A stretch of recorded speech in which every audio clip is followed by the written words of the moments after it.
Damn near Collinsville is where it's at. So when we on the field of court, they better be aware of that. They scared of that. Of course.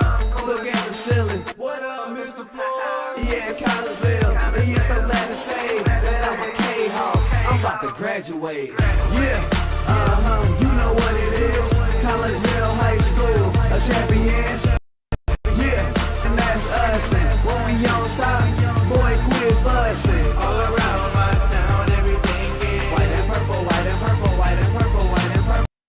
We shut it down for the school and the sports team. White and purple, white and purple, white and purple, white and purple. White and purple, yeah, I know you see it. You see the chaos and you tell yourself you wanna be it. I go to CHS. So I ain't in this game so long, I'm starting to get a stomach cramp. Class of 1, 2, but we're number 1. Shout out to all my juniors, yeah, you know we get it done. White and purple, you already know. It's a little easy peasy and that boy lay low. Yeah, you know what it is. Collinsville High School, a champions. Yeah, screaming that's us. And when we on top, boy, quit fussing. All around my town, everything.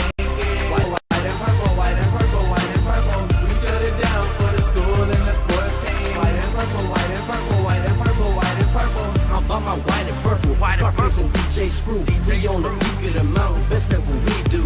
Yeah, we the champs, homie, but we ain't selling shoes. These boys bleeding purple, call us the chief and crew. Gotta do it big, cause I don't play with sports, I play my cards right. Now we're good with good 12 comes, it's time to roll off. I'm in the back cause everybody rolling with me, K-Hawks. Yeah, you know what it is. Look, all the friends. Yeah, high school, champions. Yeah, they know what it is. All around my town, everything is White and purple, white and purple, white and purple, white shut it down, school and the sports team. and purple, white and purple, white and purple, white and purple. Yeah, you know what it is. Collinsville High School, a champions.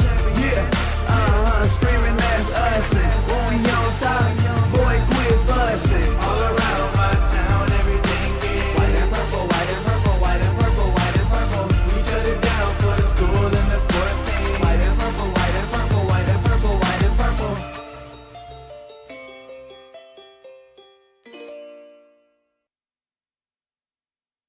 And a very good evening to everyone, and welcome to the auditorium here at Collinsville High School, where we are here tonight for a little Collinsville High School Athletic Signing Day, as we have about 18 student athletes getting ready to sign up to go to 14 different colleges or universities over the next few hours. And we're joined now by Collinsville Athletic Director Clay Smith. How you doing, sir? Hi, Todd. How are you? I'm doing fantastic, man. This is a little bit of a different setting for you and I, huh? Yeah, I don't have to keep score.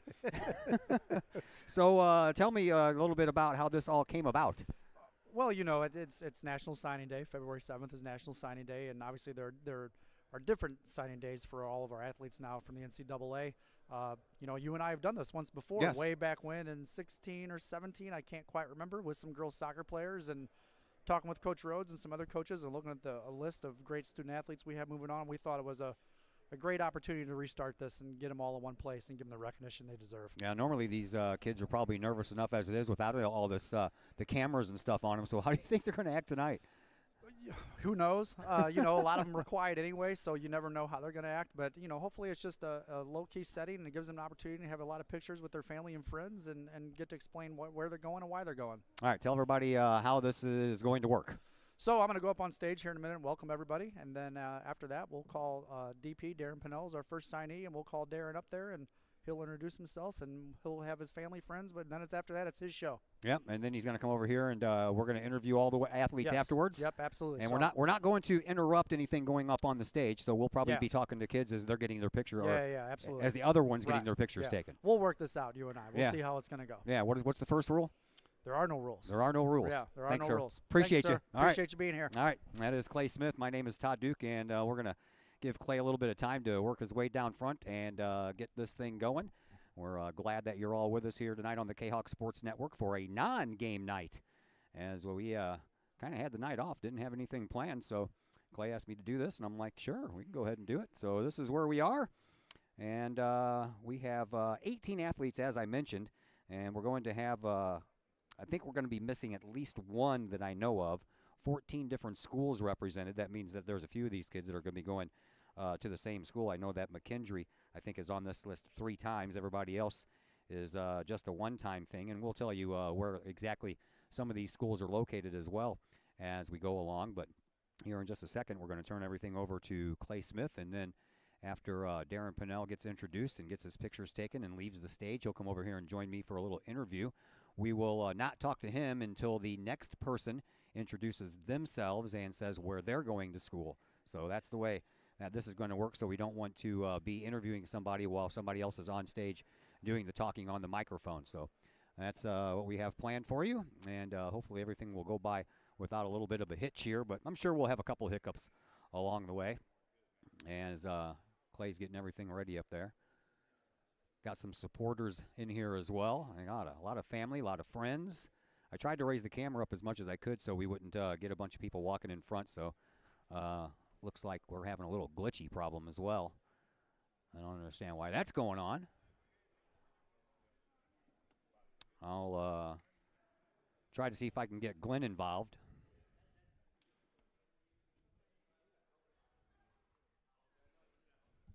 Hello, everyone, and welcome to the 2024 KLK Athletics Signing Day.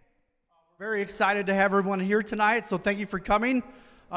We don't really have any expectations with this evening. This is something that we haven't done in quite some time. Todd Duke and I just talked. Todd and I did this way back in either 2016 or 17. We can't quite remember.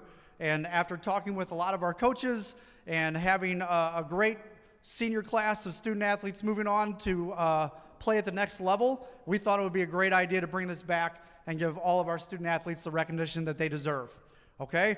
So just briefly on how the night is going to go, we're going to start obviously with Darren Panel, who's already up here. When the athlete comes up here, I'm going to hand them the mic. They're going to say their name and tell everyone where they're going to be attending school next year. After that, it's kind of their stage. They have 10 minutes. They can take pictures with mom, dad, grandma, grandpa, the entire family, just their friends, whatever they want to do, okay?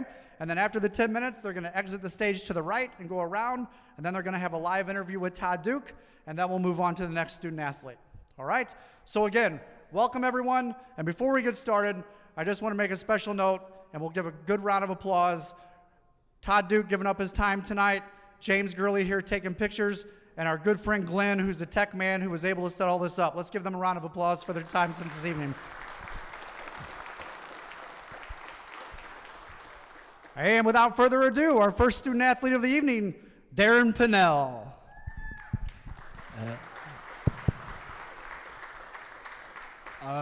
First of all, I just want to thank all y'all for coming out here, giving your time to see where I'll be furthering my education and where I'll be playing football. And with that being said, I would like to commit to McKendree University.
Next to the stage, let's welcome Isaiah Gordon.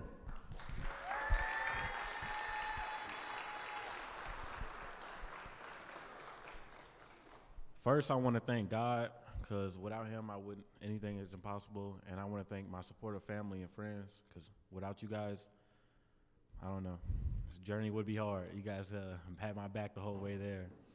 And I will be committing and signing to the University of Wisconsin-Platteville.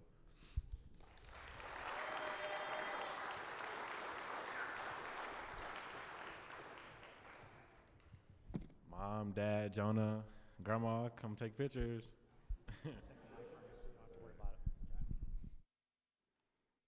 All right, so that's Isaiah Gordon up on stage now, and we're going to take our time to visit with our first signee, and that is Darren Panel. How are you, man? I'm good. How are you? I'm doing good, man. So tell me a little bit about why you chose McKendree. I just thought it was a really good fit, being so close to home, and I love the atmosphere they got going there and what culture they got. And I'm just trying to bring a winning culture to another winning culture and hopefully keep getting those wins and having a good time. How'd you like playing quarterback this year, man?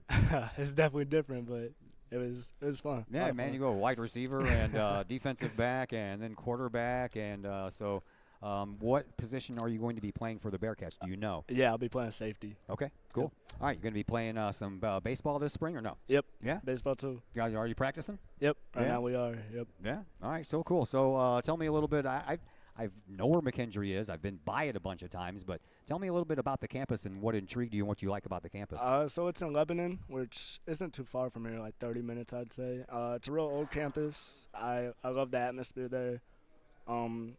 The food was great when I ate there, so that's always a plus. And just it gave me like a small town feeling, which I really liked. It probably has like around the same amount of kids that go to Collinsville, so yeah, it's just like going to a bigger high school. Yeah, and you have some friends already going there, don't you? Yep, Jerry, and then I got a couple that I played against too, so that should be really fun. All right. So while we have you on the air here, who do you want to thank for getting you to this point in your life?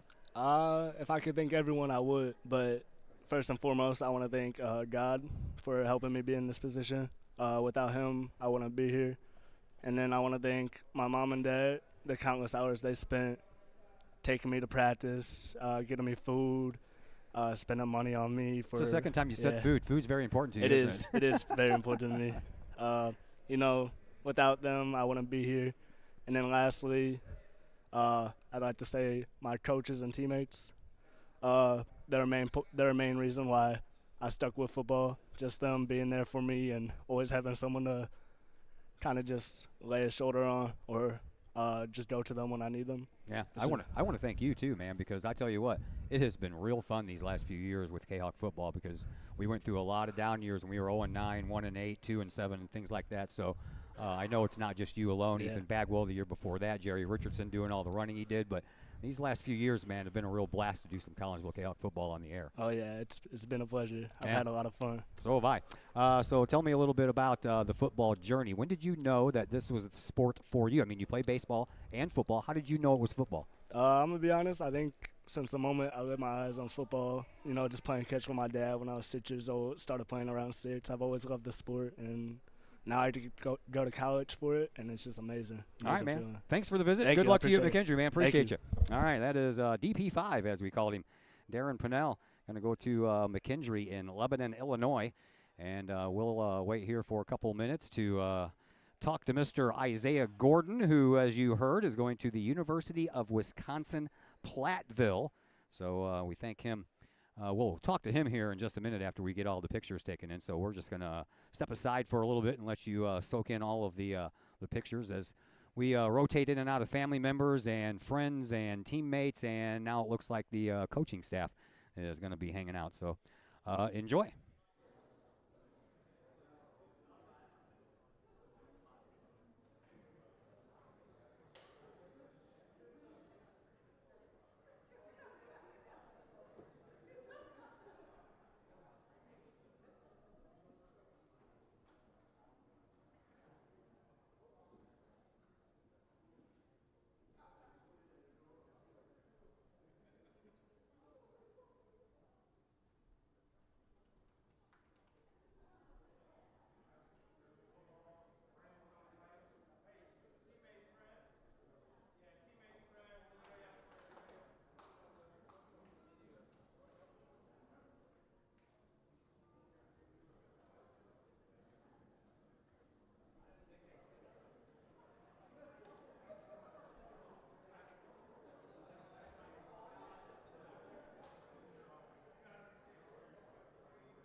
All right, next to the stage, let's welcome Zay Norton.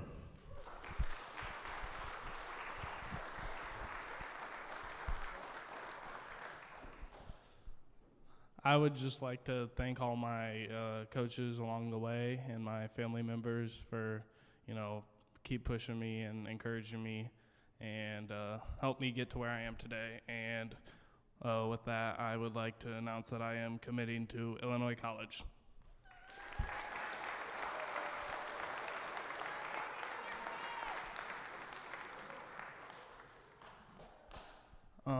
First up, I would like my family up here for the picture.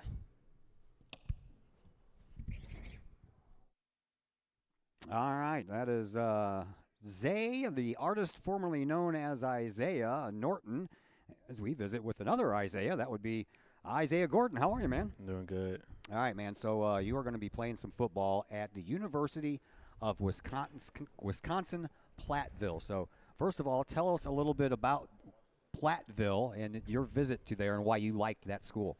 Well, when I went there, the coach was really about me, and that's something that's really important to me when it comes to school and football.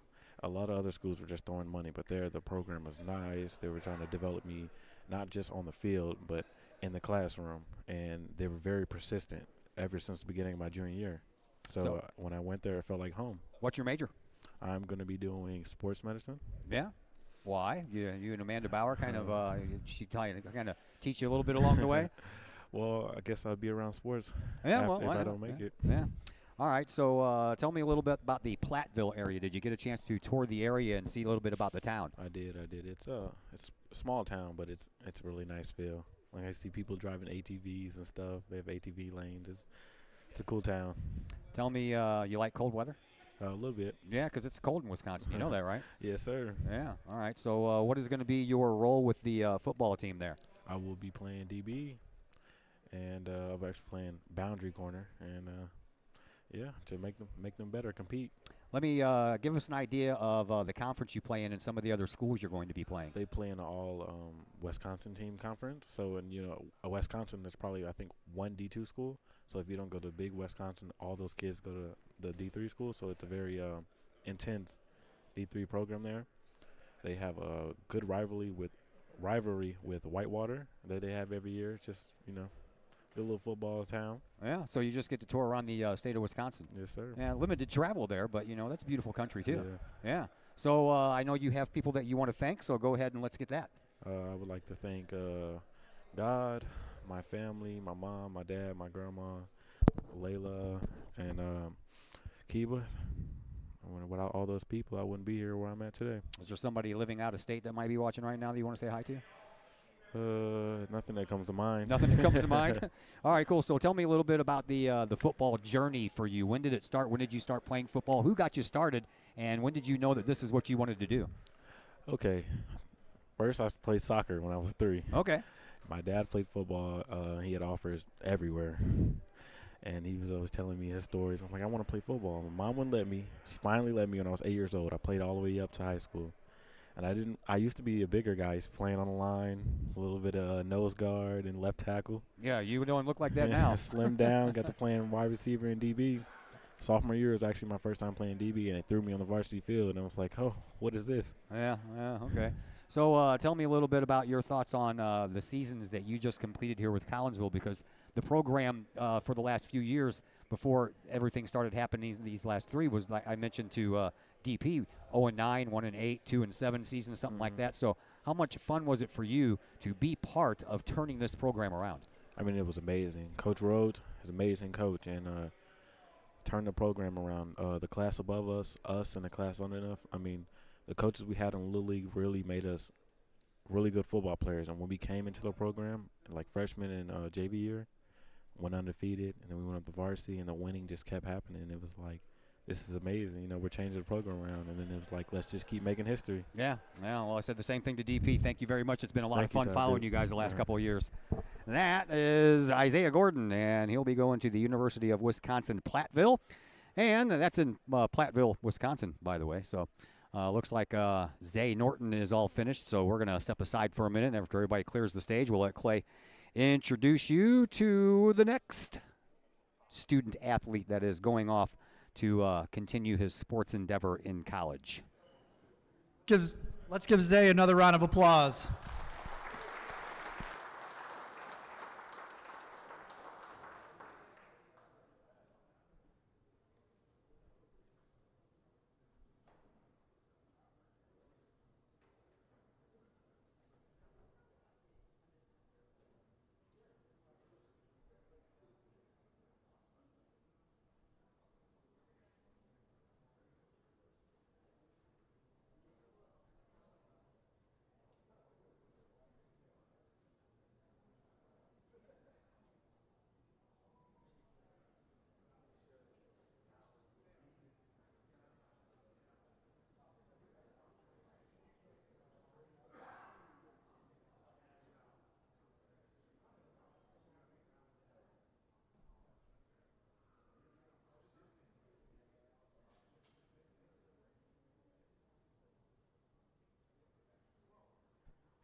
All right, next we would like to welcome Edwin Ker to the stage.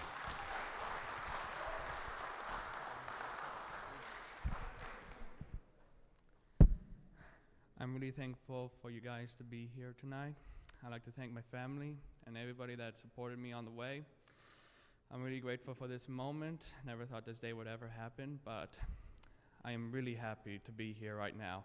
And I'm very happy to be committed to Wallace-Holman Institute of Technology.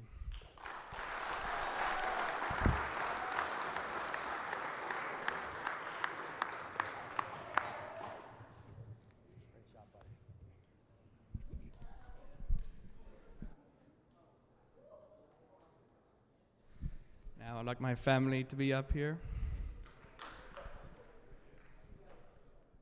All right, that up on stage is Edwin Ker. He'll be attending the Rose-Hulman Institute of Technology, and in case no one knows where that is, I had to look it up myself. That is in Terre Haute, Indiana, so that is just across the Illinois-Indiana border if you drive due east. And now it is my pleasure on the other microphone to introduce you to Zay, the artist formerly known as Isaiah Norton. How are you, man? I'm good. How are you? I'm hanging in there. All right, so congratulations, first of all. And second of all, tell us why you chose Illinois College. Well, I chose Illinois College because I went there a few times, and I met with the coaches and some of the players, and it just felt like it had the best fit for me. When I went there, it felt like I was already part of the family. You know, the coaches were welcoming me in there with like open arms and stuff. So I just felt like I fitted. So tell us how the Zay thing became a thing with you. Well, my mom just always called me Zay, and I was always too shy to tell anyone I was named Zay. But then Isaiah Gordon started playing with us, so I kind of had to say I was named Zay. And you know, on the announcements during football games and stuff, both the names sound the exact same. So. Yeah, and when I first started calling your football games, I called you Isaiah, and then the next year I think I got the roster and it actually said Zay, and I'm like, is that the same kid? I'm like, so I just started saying the artist formerly known as Isaiah. Hope you didn't mind that. It's been kind of fun. No, yeah, I like it. Yeah. All right, so we're at Jacksonville. Tell us, how far is that away from here? That's about an hour and a half away, so not too bad of a drive, but far enough away to where I have my own life going on, you know? And close enough you can visit. Yeah. Yeah. All right, so tell us a little bit about the football program there and what you're going to be doing. So I am going to be a middle linebacker there, and I will get there. And my freshman year, I actually have a good opportunity to start on special teams and whatnot, but then my sophomore year, I think they're really trying to get me in there as the starting middle linebacker, and I have a couple buddies from other schools coming in who will be part of that linebacker core, so I'm really excited. All right, tell me a little bit about your football background. When did you get started? Who got you started? So I have this distinct memory of my dad asking me when I was in first grade. He was like, I was playing with the little home phone on the wall, and he came up to me and he was like, what do you think about playing football? And I'm like, you know, yeah, that sounds fun. So ever since then, you know, it's ever just been a joyride. You know, first grade playing football, it's got more serious and serious, but it's been the greatest thing to ever happen to me. You played with the Collinsville Raiders, right? Yep. Yeah, I remember seeing some of those pictures I posted earlier this year. All right, what is your major going to be there at Illinois College? I am undecided right now, but I am thinking either going into education or business. So okay, we'll see. All right, cool. So tell us a little bit about the football program itself and what conference you're in and what other schools you're going to be playing. I don't know too much about that. I do know we play Monmouth because that was another school I was looking at. But other than that, I don't really know much. But they were the conference champs last year, so I hope when I go there I can keep on continuing that. All right, cool. And finally, tell us about the last couple of years for you on this football program for the Collinsville Chaotics, because they came from the cellar for most years, and you guys have really made some noise the last couple of years. Yeah, these years were special, and they definitely will hold a place in my heart for the rest of my life. I remember my brother being a Chaotic, you know. I went to some of his games. They were always on a losing season. So coming to Chaotics, I knew that I wanted to change something, and I knew that our team had the possibility to change something. So we really just put that work in and showed the city what we can do as a team if we really just come together and try our best. Yeah. And, well, we came out and we won. Yeah. We won playoff games, so it was great, and I'll always remember this. It was awesome to be a part of that, man. The part of the very first ever playoff win for Collinsville Chaotic football. That was very cool. Thanks for the visit, Zay, and good luck to you. Good luck to you, too. All right, thank you. That is Zay Norton, everybody, as Edwin Ker gets ready to make his way down here, and Clay Smith is going to come up with the next one. Not be attending, so we're just going to have a brief hold, brief pause to catch up on time for a little bit until Ethan Bagwell is ready and everyone is here that is prepared to take a picture with him. So we'll be back in a couple minutes here. All right, so as you heard, Roland Arms is not going to be here tonight. He is undecided as to where he was going to play football, but he is got scholarship offers to play football, so he just hasn't decided anything yet. And the only other person we know that's not going to be here tonight is Denasia Willis, and she's got a scholarship for track and field, and she'll be going to Wartburg College. And her name is a little bit farther down the list. We'll talk a little bit more about that once we get there. Roland Arms is going to Quincy, I've been told. So I guess that was a decision that was made today, and they didn't have a lot of time to tell everybody about it. So we will go ahead and visit here with none other than Edwin Ker. How are you doing there, Edwin? I'm doing pretty good. All right, so tell me a little bit about Rose-Hulman Institute of Technology in Terre Haute, Indiana. Why did you choose that school? Oh, there's a lot of good reasons why I choose that school, and all of them involve, it was a family overall. There's no such thing as an I, it's always a we. Everybody is together, they're all helping each other. And also, it's just a very nice school overall. Very small campus, all the classes are together, but the majority part is everybody's together, we're all helping each other. There's no such thing as being alone, nobody's secluded. Everybody's a family, everybody's together no matter what. What is your major going to be? Mechanical engineering. Mechanical engineer, so you're a smart guy. Yeah. Yeah, okay, because I'm not. I'm mechanical engineering. I can barely put together a model with glue and stuff like that. So. Oh, that's a very difficult process, trust me. It is, I know, especially when you got a daughter helping you out and the glue gets all over your fingers. It's a mess. Yeah, it gets pretty bad. So what do you want to do with this degree? What do you want to be when you grow up, in other words? Mechanical engineering involves what? It involves learning about, there's a lot of things that go into mechanical engineering. It can be mostly with machines. It can be bio, mostly like human stuff. It can go in a lot of ways. I talked with a lot of people about mechanical engineering. You can do a lot with it. You can work with planes. You can work with cars. You can work whatever you want to do. It doesn't be specific at all. Like aerospace, it's more direct, but for mechanical, you can do a lot of things, and I'm very happy to have that type of help. So is this like you could be like building stuff or taking care of stuff that's already built? Yeah, like that. Okay. All right, so tell me a little bit about your football journey. How did you get started in the game of football, and who started that journey with you? Okay, it was a very nice story overall. I never really had interest in playing football in my entire life till I saw my brother playing, and I thought I should give it a try. And it was during my sophomore year, so yeah, it was a very tough journey, but after a little while, I got my chance to prove myself, and here I am now. I proved myself, and I get this chance to play with a very good college. I'm happy to fight for. Tell me a little bit about the conference that this college plays in. Do you know anything about the other teams you're going to be playing? Yeah, I know a little bit about some other teams. Not too much. I remember going to a game where it was a championship. The championships kind of go, whoever wins goes to the playoffs. But for the conference, it's pretty good schools. What position are you going to be playing?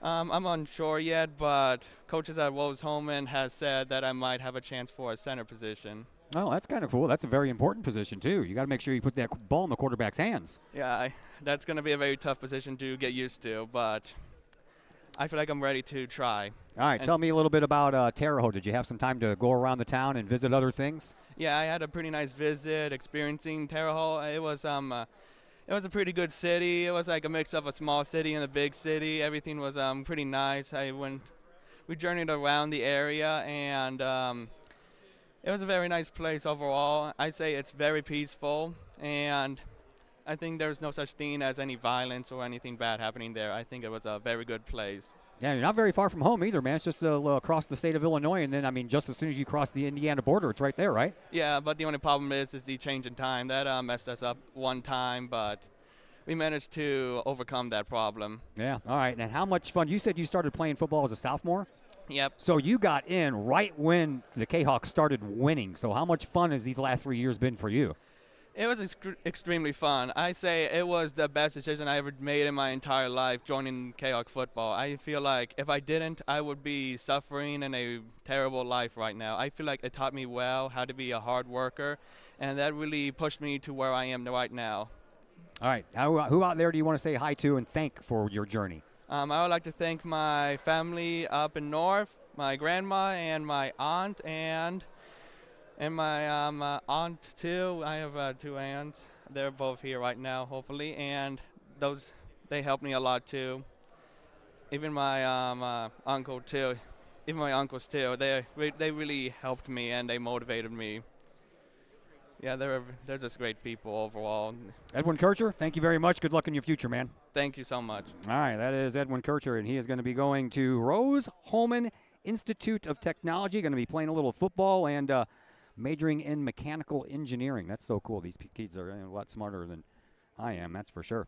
All right, so no rolling arms. I think we are waiting a little bit for Ethan Bagwell to get here, so we're going to let me catch my breath, get something to drink, and while we do that, we're going to just step aside for a brief moment here and play some commercials for you. So we'll be right back here in just a moment with the Collinsville High School Signing Day here on the K-Hawk Sports Network.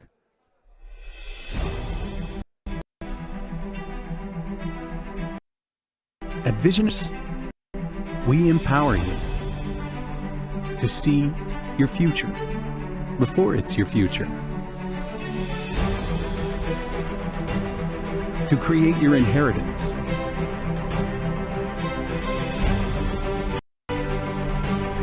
To build your vision. To anticipate the known and unknown. And to find potential in both. And build new dawns. Visionary wealth. Visit Brad Keene at his Collinsville office at 106 North Clinton or call 618-467-8420. CUSD 10 residents have an opportunity to improve our schools without increasing the property tax rate by voting yes on March 19th. The Zero Rate Change Ballot Initiative will provide funds to improve school safety and security, upgrade heating and cooling equipment, and make facilities more accessible to disabled students, staff, and visitors. For more information, visit yesforsaferschools.org.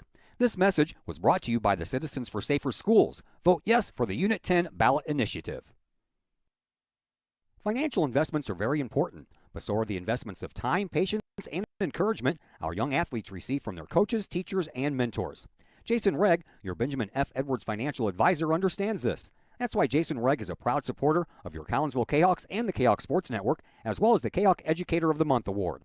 For all of your investment needs, see financial advisor and investment vice president Jason Regg at the Benjamin F. Edwards office in Collinsville, located at 1008 Vandalia Street, or call Jason Regg at 618-223-5215 or visit benjaminfedwards.com.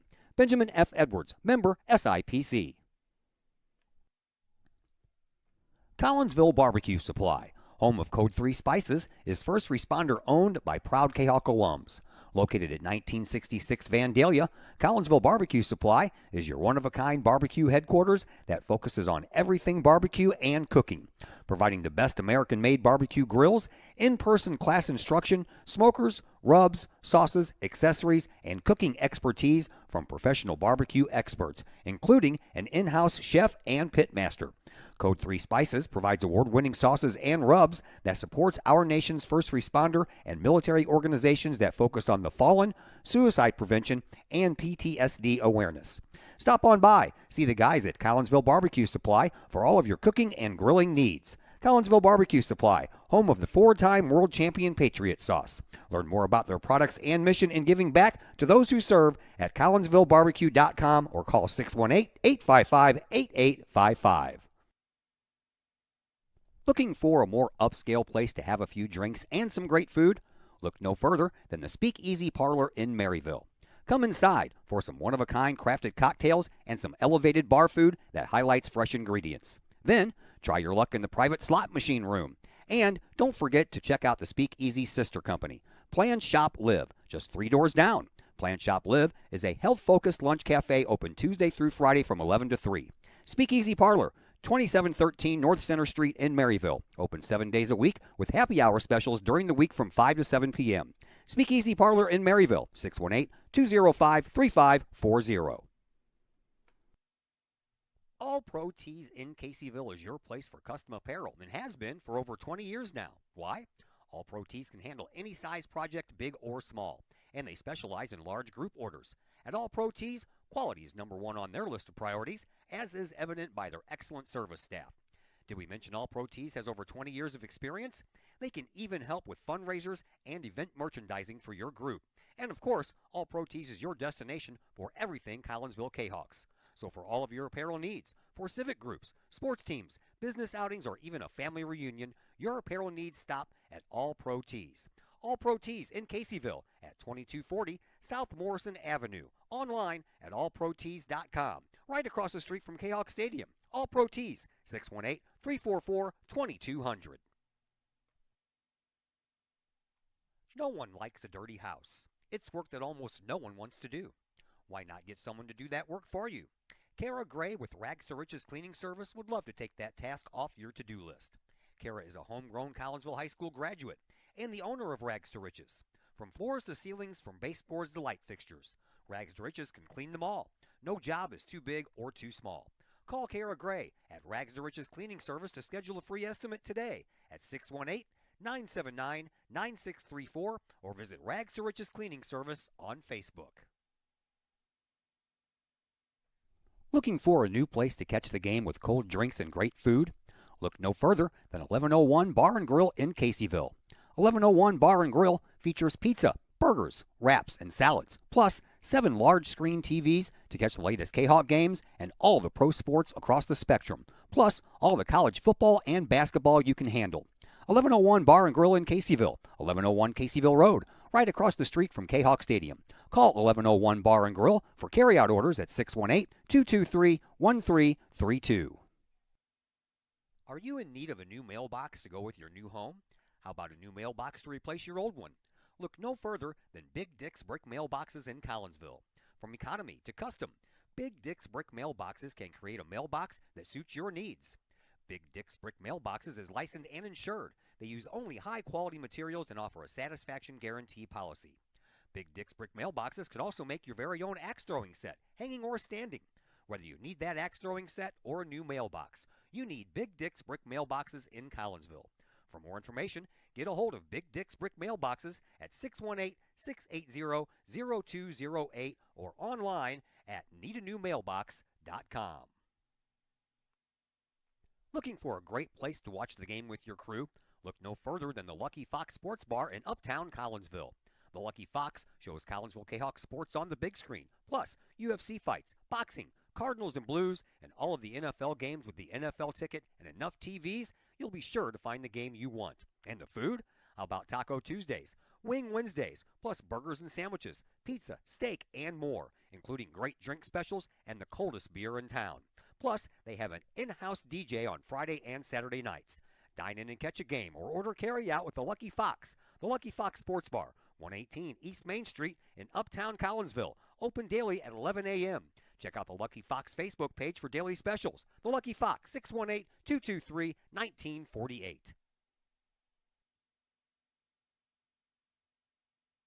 Once again, we welcome you back here to the auditorium on the campus of Collinsville High School. It is National Signing Day, and joining us now is Collinsville head football coach Colton Rhods. Colton, you got the first 5 guys up there, well, excluding Roland Arms, who's not here tonight, but you had the first ones up there. So tell me what your thoughts on all of this stuff that's happening. How proud are you as a head coach to watch these guys sign their letters and go off to college? Oh, man, it's unreal. I've been a part of these guys' lives for so long now, and to see where they've grown from either 7th graders when I taught them and coached them at the middle school, or 9th graders when I had them here, to where they've kind of become as not only as football players but as young men, and making this decision, which obviously isn't a light decision, but they chose the school they chose for various reasons, and I was just happy to kind of put them on that journey. I didn't make the decision for them, but I kind of just was a part of the journey, and it's fun to see kind of where they end up and why they choose and where they go, and it's just been awesome to be a part of. Yeah, and it's kind of cool listening to these guys, because I've been asking each and every one of them what their majors are,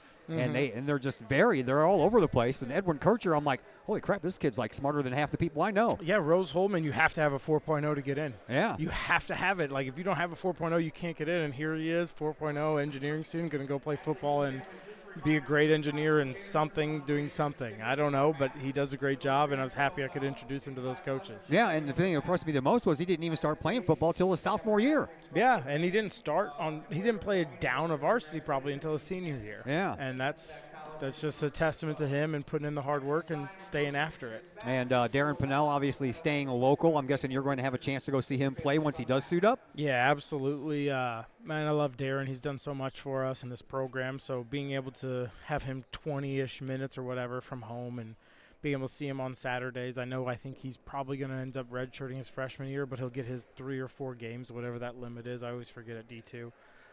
So I already texted their coach and said, hey, whatever games he's active for, better let me know so I can make that drive, because being able to go see him and Jerry playing there, that'll be great for next year. And he made a great decision. He had opportunities to go play Division I and walk on to schools that I was able to give him, and he said, no, I want to go to McKendree because McKendree wants me. Yeah. Which is special for him. He knows what he wants, and they want him. They're offering him, and it's just cool to see a kid make that decision for himself. Yeah, and it'll probably a little bit easier of a decision for him knowing that Jerry's already there. He's got a friend, got a teammate that he's already, familiar with. That always helps. Yeah, and he's got a couple guys that we've been playing against from Belleville East for the past couple of years. They're going to go together. I think he's going to room together with those guys from Belleville East. So it's a good conglomeration, and they've been scouting him since he was a sophomore. So they know him, they love him, and they've done a great job recruiting this area, especially Darren.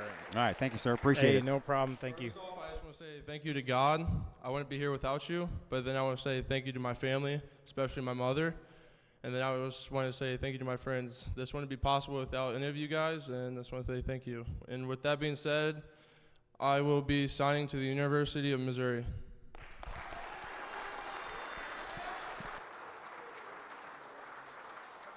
I'll get family up here first.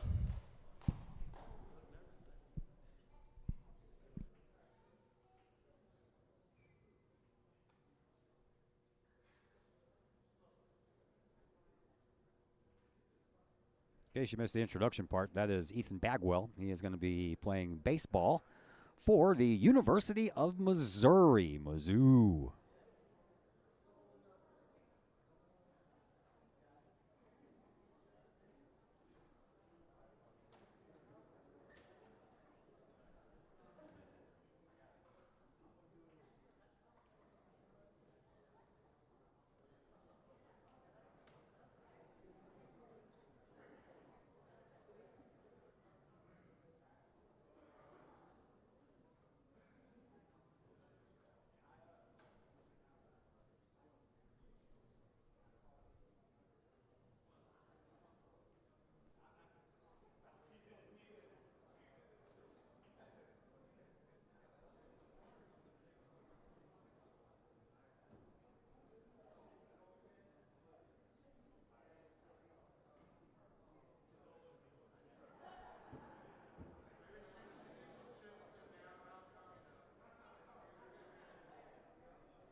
Our next signee of the night, we'd like to welcome to the stage Bryce Limp. So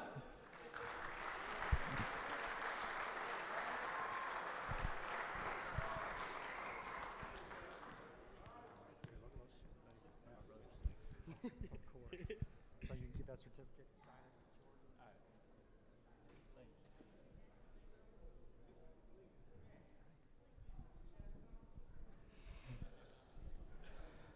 First and foremost, I'd like to thank God for allowing me to be in this position and allowing me this opportunity to play baseball at the next level.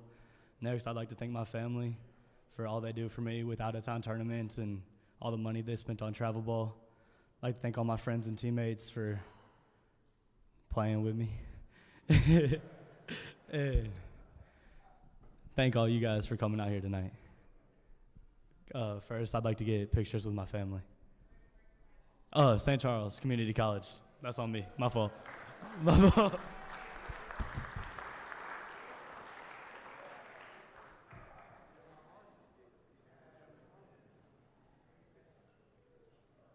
All right, Bryce Limp on stage. Going to be playing some baseball at the St. Charles Community College, so not very far from home at all. As we go to the other microphone now and welcome Mr. Ethan Bagwell. Ethan Big Arm Bagwell. How are you, man? Good, how are you? I'm doing good, man. So tell me, Mizzou, huh? Yes, sir. Why Mizzou? Just a place that felt like home, coaches that believed in me, and yeah. What'd you think of the campus? Love it. Love it. You been there before, or was that your first time when you were doing the recruiting thing? I was there before for a camp, and then that's what got their eyes on me. And then, went there for my official and loved it, and, feels like home. So you ever went there for like a football game or a basketball game or anything? I went to a basketball game. Sadly, they lost, but they're doing a lot of that these days. Yeah. Yeah, that's my team there. I got my start in the radio business on the Missouri side of the river and worked at a bunch of different stations in Missouri. And there was a lot of times where I was operating the board at the radio station. I was the only one there for Mizzou football, Mizzou basketball, and stuff like that. So I ended up having a special appreciation in my heart for Mizzou. Still do. Football team did really well this year. That was nice to see. That was a lot of fun to watch. So tell me the differences and why it's baseball over football. I am a football guy. I like football more, but got better at baseball and just wanted to focus on what was more important, which was my career. And baseball was definitely the career path I thought was the right choice. What's your major going to be at Mizzou? Business. Business. What would you like to do with that major? What are you thinking of? I'm thinking about just starting my own clothing business, a faith business, and just go off that. But my main goal is to be a Major League Baseball player. Yeah, so. That's a pretty lofty goal there, man. You're going to follow in a little Tanner Houck footsteps? Yes, sir. Yeah. All right. So tell me a little bit about how much did you miss playing football for the K-Hawks this past year? Words can't even describe it. Missed it every day. Tried to go to every single game when I wasn't playing baseball. And just seeing all the guys have fun and playing their hearts out, it's a sad time to watch, but at the end of the day, it's the right choice. It was a lot of fun to watch, wasn't it? Oh, yeah, definitely. Yeah. All right, so tell me a little bit about your journey, football and baseball. How did you get started? Who got you started? And give me a little bit of the history as you moved up. So my dad put me into baseball at 5 years old, fell in love with it right away. And, baseball came next from a old friend, Chris McCluskey.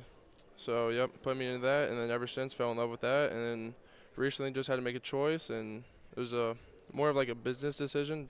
Yeah. So your football journey took you to the Collinsville Raiders, correct? Yes, sir. Yeah. So how old were you when you started playing football? I was 5 years old. On both baseball and football? I was for football. Yeah. I started around 10 years old for baseball. 10 years old for baseball. Who did you play for when you were that young? Because I know back in my day it was called Corey League or Little League or something like that. So who did you play for? I started with Corey League for 2 years, and then I went to Extreme.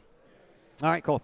Tell me a little bit about how things are going for you leading up to this next baseball season for the K-Hawks. What are you up to now miles per hour wise, do you know? 96. 96? Yes, sir. Wow.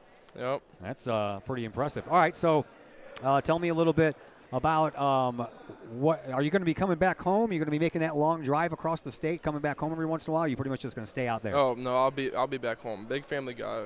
I'll be missing my family way too much so I'll be back home every other weekend hopefully. Living on campus or off campus? On campus. On campus? All right, cool, man. So tell me a little bit about the expectations for this year's K-Hawk baseball team, because here in about, I don't know, 5 weeks or so, we're going to be getting that season underway. I know you guys are going to be spending a 3-day period down in Memphis, Tennessee in a tournament. So tell me a little bit about your expectations coming into this coming season. The expectations are really high. Honestly, winning state is that's the lowest expectation for me right now. So winning state is the most special thing for me right now, and I just want to see it for the guys and not just for me and all the coaches that put the effort into us. All right, man. So last thing we got for you is I know you got people to thank and you got shout-outs to do, so go ahead. I like to thank God. I like to thank my family, mainly my mom, for just bringing me to practice and home from practices, and just the amount of money she puts into me and food on the table, house to live in, just all out. Friends, always been there for me, and just want to see me get better every day. All right, man. You know we got a senior interview to do later this year for baseball, right? Yes, sir. Okay, so I'll be there. Good luck, man. Good luck in your future. Nice seeing you. Thank you. Thank you. That is Ethan Bagwell, everyone, as we await the arrival here of Bryce Limp in just a moment. But first, Clay Smith is going to introduce us to our next signee.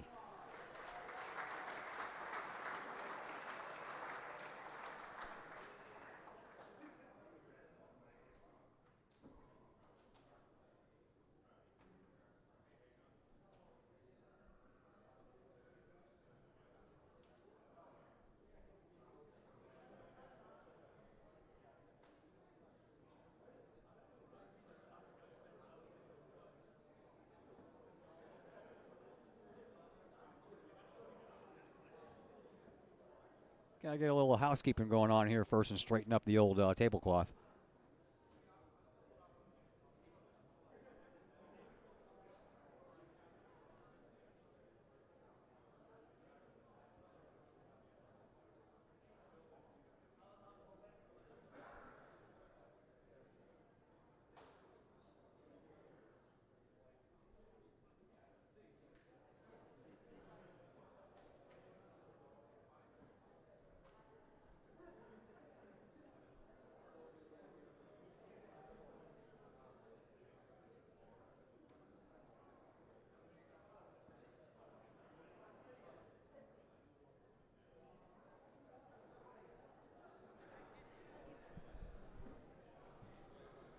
All right, ladies and gentlemen, next we would like to welcome Mr. Mason Hartman to the stage.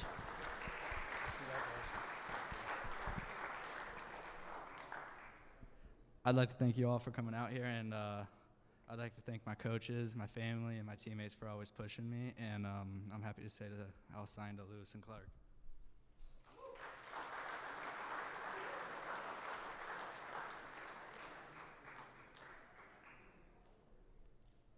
Can my mom and dad and my brother come up here? All right, Mason Hartman now on the stage, calling up his family. He is going to be continuing his baseball career at the Lewis and Clark Community College, I think they still call it that, in Godfrey, Illinois. And while he's getting all the busy pictures taken on here, we will now visit with none other than Bryce Limp, who is going to continue his baseball career not too far from here at St. Charles Community College. How are you, man? Pretty good. How are you? I'm doing all right. So tell us why you chose to stay a little bit local and go to St. Charles Community College. No, it's more, I really like how they were like, their coaches were like very family oriented. Their players are all very welcoming. And there's been some kids from this conference, the Southwestern Conference, that have went there and then are now on at D1s. So they were really, it was really like welcoming when I first walked in the doors on my visit. What are you going to be doing there, man? You going to be playing in the field or are you going to be doing some pitching? I'm actually going to two-way. Okay, so all right. Tell me a little bit about what your major is going to be. That's undecided so far. I get a lot of that. Yeah, we're still yet to talk about it. You know, it's still a little bit down the road, but you leaning one way or the other anyway? I mean, I've thought about like going into like education, and then I've also thought about going into like sports medicine and everything like that. Yeah. So those are like the big two right now that I haven't really. I just need to pick one, and then that'll be the major. I think somebody earlier here said either education or sports medicine too. So that's kind of cool. All right, so tell me a little bit about your baseball story. When did you get started, and who got you started in baseball? I started playing when I was really young, actually, and I mean it was me and my brother out there in the front yard, and I'd be putting balls on the tee for him, and he'd be training, and you know we just always stuck with it, and he's probably the one that got me into baseball a lot. Like, I always wanted to be like him growing up playing baseball. Yeah, I know you guys have had a little bit of a rough year or so with the family situation there, so I won't ask you about that unless you want to mention it, but I know that you got people that you want to thank, and that's where that's going to start. Yeah. I'd really like to thank my family for coming out. My mom is actually supposed to be in Kansas City for work right now, and she made the drive home, the 4.5-hour drive home tonight, or she left at 12 so she could be here with me. And like with everything she has going on, she just finished she got her reconstructive surgery just a few months ago for her to be this active and like out here with me and making these sacrifices, driving 4.5 hours, knowing it might not be the most comfortable trip. I'd really like to thank her for everything she does for me. Yeah, she's got a lot of intestinal fortitude, man. And we're Yeah. all always pulling for her. Thank you. All right, Thank so tell me a little bit about what you're going to be doing. Are you going to be staying at home and just commuting to St. Charles Community College, or are you going to be living on campus? No, I'll live on campus. So I am rooming. I already know like who my roommates are and everything like that. Like we've already done everything as far as that. So I'll be living on campus there for the next 2 years. But that's another good thing with it being so local is whenever I need to come home to see family and to do anything like holidays or anything like that, it's just an hour drive down the road. Yeah, tell us a little bit about the campus. What do you like about the campus? So it's actually a very large community college. There's about 2,600 kids that go there just in person, and there's more online. They have multiple athlete centers just for like all of the athletes to get around. Their weight room was incredibly nice, and we have like a smoothie bar for all of the athletes.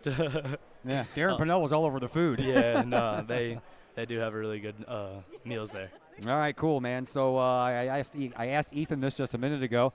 Tell me you're excited about this upcoming K-Hawk season and your expectations for this upcoming K-Hawk season. This is the year. Yeah?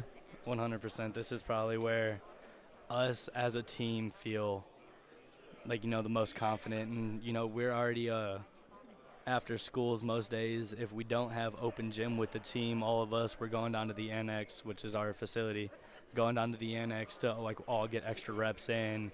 And, it's just like we've already started, like, going and going and going. So this is the year we've for sure been most proud, like, looking forward to. Yeah, you guys been building up to it, man. You've been getting better and better ever since Mr. Swift took over the program. And Yes, I think sir.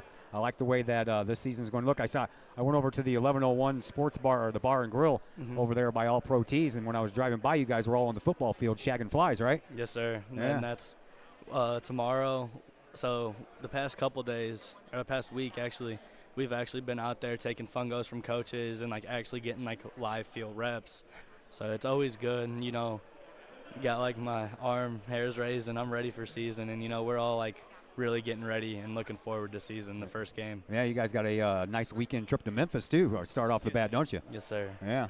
Bryce Limp, thank you very much. Appreciate you, and good luck in your future, man. Thank you. Thank you. All right, that is Bryce Limp. He'll be going to St. Charles Community College as Mason Hartman is just now leaving the stage. We will wait for him to get over here, and we'll let Clay Smith take over and let you know the next student athlete that is going to be coming up on the stage. We got 5 football guys, and I think we got 6 baseball guys, and then we'll kind of switch things up a bit. Please.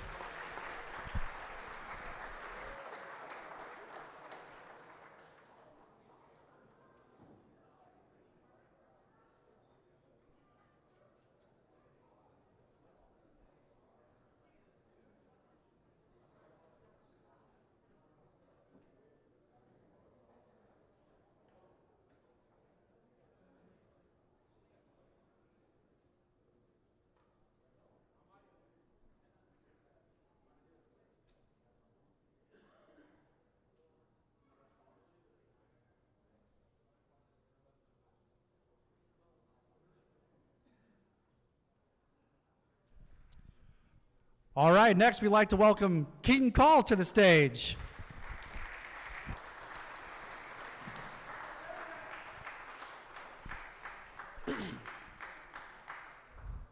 I'd like to start by thanking God for everything. Nothing's possible without him. And I'd like to thank my parents. Couldn't do anything without them. They take me everywhere, use all their time, pay for everything. And I'd like to thank my friends and my teammates. Couldn't do anything without my friends along the journey. They always have my back. And I'd like to officially sign to McKendree University to play baseball.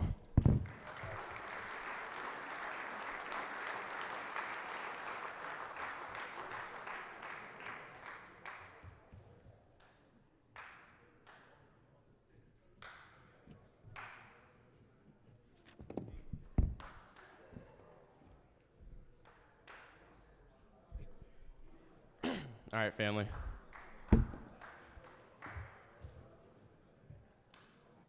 All right, on stage is Keaton Call. He is going to continue playing his baseball at McKendree University. He is the second McKendree signee that we have here today, following Darren Panel. I know we got one more coming up that's going to be going to McKendree too. So while we are waiting for Keaton to get all of his pictures taken, we say a very big hello to Mason Hartman, who is also going to continue playing baseball, and he's going to do so at Lewis and Clark Community College in Godfrey. How are you, sir? I'm good. How are you? I'm fantastic, man. So tell us why you chose Lewis and Clark. I'm kind of undecided on what I want to study on, and it's another 2 years that I can think about it, and it's close to home to where I can play baseball. All right, so I didn't know that you visited the campus, so tell us what you think about the campus there. I love the campus. I love how it looks. I love the scenery and how close the baseball field is to it. You guys are going to be playing. You guys, Lewis and Clark play some local teams. Yeah. Yeah, so you will be playing the St. Charles Community College? Yeah. Really? Yeah. Oh, man, so that ought to be fun when you and Bryce Limp go up against each other for different teams. When's the last time that's happened? I don't know, man. It's been a while. Yeah, I bet so. All right, so tell me a little bit about your baseball journey. How old were you when you started it? Who got you started? My whole family got me started on it. I think I'd like to say I was like maybe 4 or 5, around that age, and I've been playing ever since. Yeah. All right, man. So we already talked to Ethan Bagwell. We already talked to Bryce Limp, and now we're talking to you. You got a baseball season coming up here to finish, though, before you graduate. The K-Hawk baseball team is going to start playing in the middle of March. So tell me a little bit about what is leading up to that, what you guys been doing leading up to that, and your expectations coming up for this year. We've been doing a lot. We've been doing a lot of open gyms, a lot of field work, hitting, pitching, some a little bit, but a lot of that stuff, and I think we'll do really good this year. Yeah, you guys have been working at it for a while. I know that ever since Brett Swiptek took over, you guys have been getting better and better every year. Any sport that Collinsville is in, you're always playing against teams in the Southwestern Conference, and as we know, the Southwestern Conference in any sport is one of the toughest conferences in high schools in the state of Illinois. So tell me how you're going to navigate through that. Me personally, I would have to say that we're just going to dominate, in my opinion. Yeah. So that means you're going to have to knock off Edwardsville. You know that, right? Oh, yeah. Yeah? How are you going to do that? Hopefully we throw Bagwell against them again. All right. So tell me, are you going to be living at home still and commuting to Lewis and Clark Community College, or are you going to be staying on campus? I'm still undecided on that yet. If I have to choose, I might live on campus, but I don't really know yet. Did you get to tour the dorms and everything like that, too? No, they didn't give me that much. No, they didn't give you that much, huh? So I'm guessing that you didn't really get to tour Godfrey too much, but you live in the area anyway. So have you been to Godfrey before? Yeah. Okay, so what do you like about Godfrey? I love how it looks, in my opinion. The scenery as well. It's beautiful up there. Yeah, it is. I go up there all the time, actually. There's a record store up there that I go to all the time. I like albums, put them on and put the little needle down and play some music. Yeah. So that's kind of cool. All right, so thank you very much for the visit, and good luck to you in your future, sir. All right, thank you. All right, that is Mason Hartman, who will be attending Lewis and Clark Community College to play some baseball as we wait for our next baseball guy, Keaton Call, to come on down the line, and he is going to be going to McKendree, and we'll talk to him here in just a moment.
How about another round of applause for Keaton Call?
Next, we would like to welcome to the stage Chris Alcorn.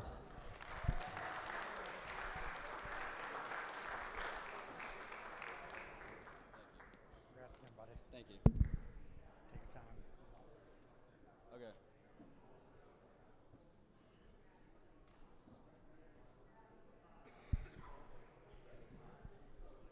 Hi. I'd like to thank everybody for coming out today. And most importantly, I'd like to thank my family for always being there, always supporting me. And I'd like to thank all my friends and my coaches for always pushing me and making me the better player. And I'd like to announce that I'm committed to Lindenwood University.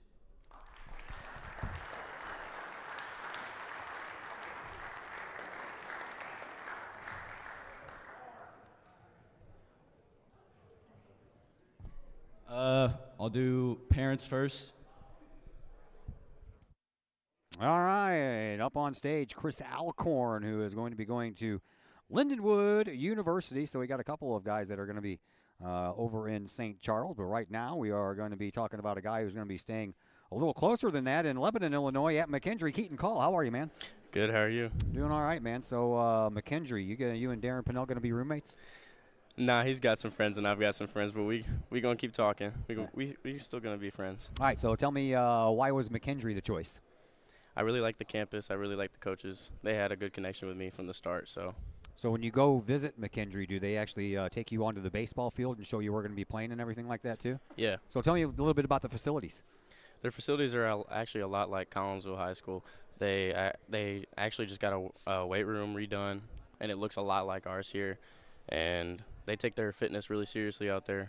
So yeah, what are you going to be playing? Do you know yet? I'm going to be playing the outfield, first base, and I pitch. Oh, so you're going to be doing what you're doing here? Yep. Yeah, all right, cool. So Collinsville's kind of set you up for that success, so you're a little bit you're comfortable with that role. Yeah. Or roles. Well, I'm left-handed, so that's all I can do. I'm a lefty too, man. Southpaw. Southpaws, man, all the way. All right, so tell me a little bit about your major. What are you going to be majoring in? I'm undecided. See, open to everything. I've gotten that answer a couple of times as well. Any particular way that you're leaning, left, right, middle, or anything? The business route a little bit, and I kind of like medical stuff too. I've been getting a lot of that, yo. So you're talking about like sports medicine? Yeah, or like physical therapy or like medical sales, something like that. Oh, okay. That's kind of cool. So tell me a little bit about your journey as a baseball player. When did you get started, and who got you started in the game of baseball? It was actually my parents got me started in baseball. I've been playing baseball ever since I can remember, since I was a little kid. All baseball's all I've known. I played hockey when I was younger. Quit hockey for baseball. It's always been baseball. So came to Collinsville High School. I played for Chris McCluskey and a lot of the guys that play here. And then I went out to St. Louis and played for the Pirates for the past like 5 years. And I've been there ever since. Do you remember the first team you ever played for and what they were called? Yeah, Collinsville Extreme. Collinsville Extreme. Yep. Oh, okay. Tell me a little bit about the players that you play with now for Collinsville and what they mean to you. So a lot of the guys that play for Collinsville right now, we've been friends forever since we little kids. We have pictures of us 3 years old running around. So we're all great. We're all best buds. We all know each other. We all know each other's families. We have sisters the same age. We all like we've known each other. I don't remember a time where I don't know any of the guys. So yeah. So how cool is it to see some of your teammates up there? Ethan Bagwell going to Mizzou, man. Yeah. You got Bryce Limp going to St. Charles. So Mason Hartman going to Lewis and Clark. So tell me a little bit about what you think as you were watching your guys, your friends sign their letters to go off to college too. it's a little sad, but I think we'll keep in touch. So well, I hope I'm so. proud man. of them though. Yeah, I hope so because that's kind of cool. All right, so I've already asked all of them the same thing I'm going to ask you. You are getting ready to start another baseball season for the Collinsville Cayhawks, your final one, wearing the purple and white. So tell me a little bit about what you guys have been doing because I know the season starts in about 5 weeks and what your expectations are for this upcoming season. People ain't give us the respect in these past years, but this year they got respect from people around us, and we all got high hopes for this season. We've been working since December. We've been doing open gyms and stuff, and we work out all off season. So we all got really high expectations for this year, and we don't think we'll fall short. So. All right, cool, man. Before we let you go, before we get the next guy up on stage, shout-out time. Who you want to say hi to, who you want to thank? I want to thank my parents, my coaches, my friends, my whole family, anyone that's been there for me. I want to thank them. All right, Keaton Call, thank you very much. Good luck in your future, man. All right, that is Keaton Call. He is going to be going to play baseball at McKendree, and we're going to turn it over to Clay Smith once again as he introduces our next signee.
All right, ladies and gentlemen, our next student athlete we'd like to introduce to the stage is Amari Barry.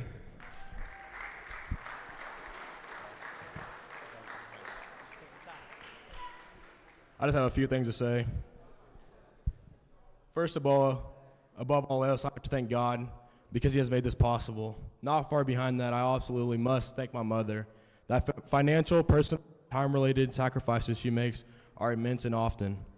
I would not be nearly the person I am without my mom. I would also like to thank all of my family members for being a strong network of support systems for anything I need and for always having my back.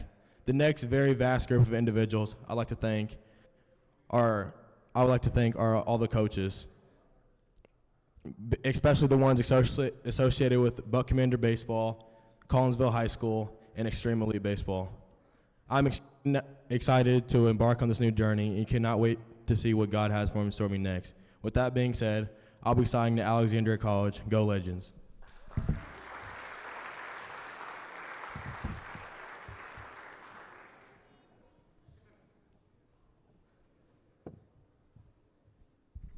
Now I'd like to invite to the stage all my family.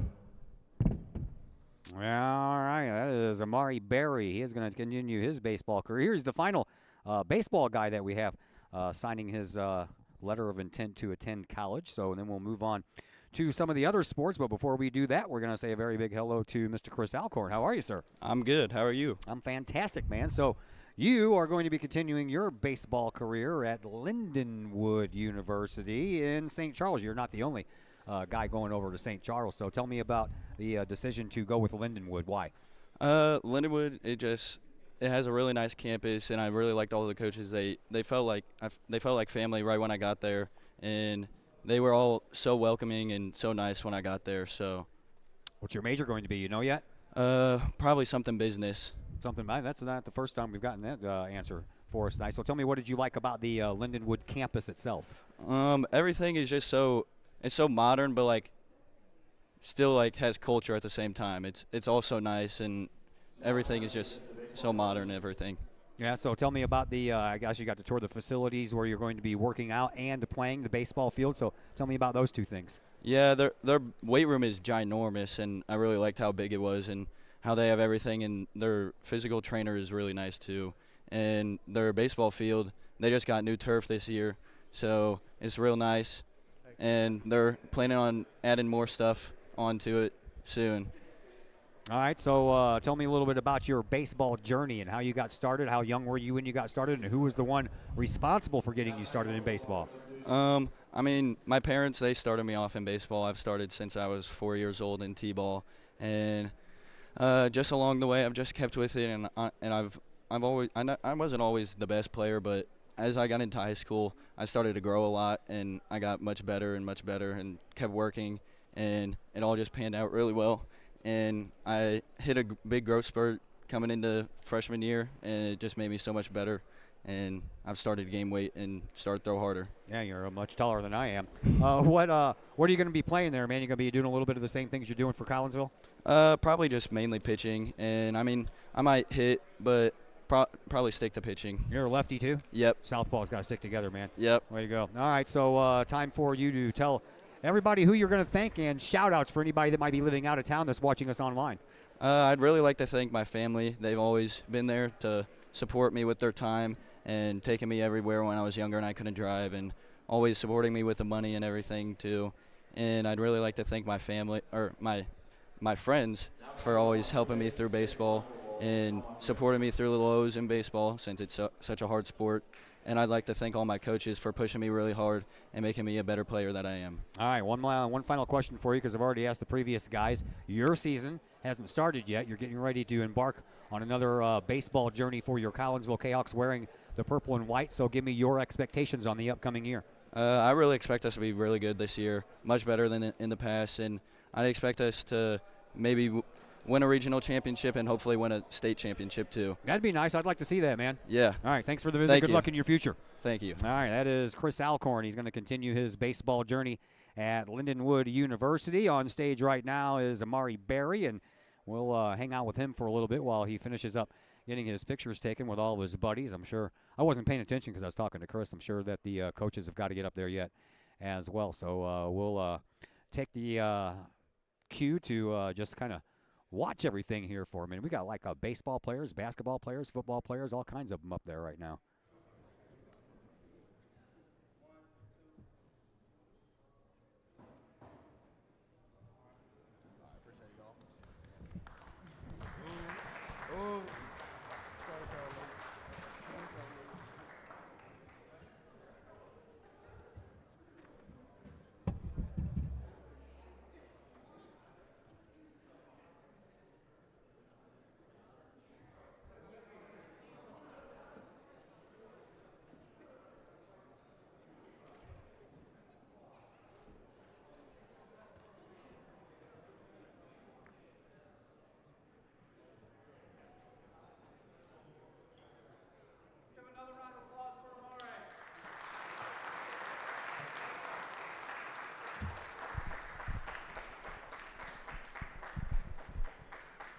We are running ahead of schedule, so our next scheduled student athlete is waiting on a couple more guests.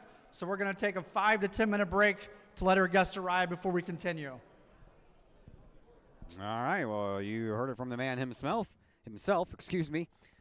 Clay Smith, up there telling us that we are waiting on some family members for the next person that is going to be due up on the stage to sign up. So we are going to go ahead and take a little commercial break here while we wait for that to happen, and we will be back here in just a moment on the Jayhawk Sports Network.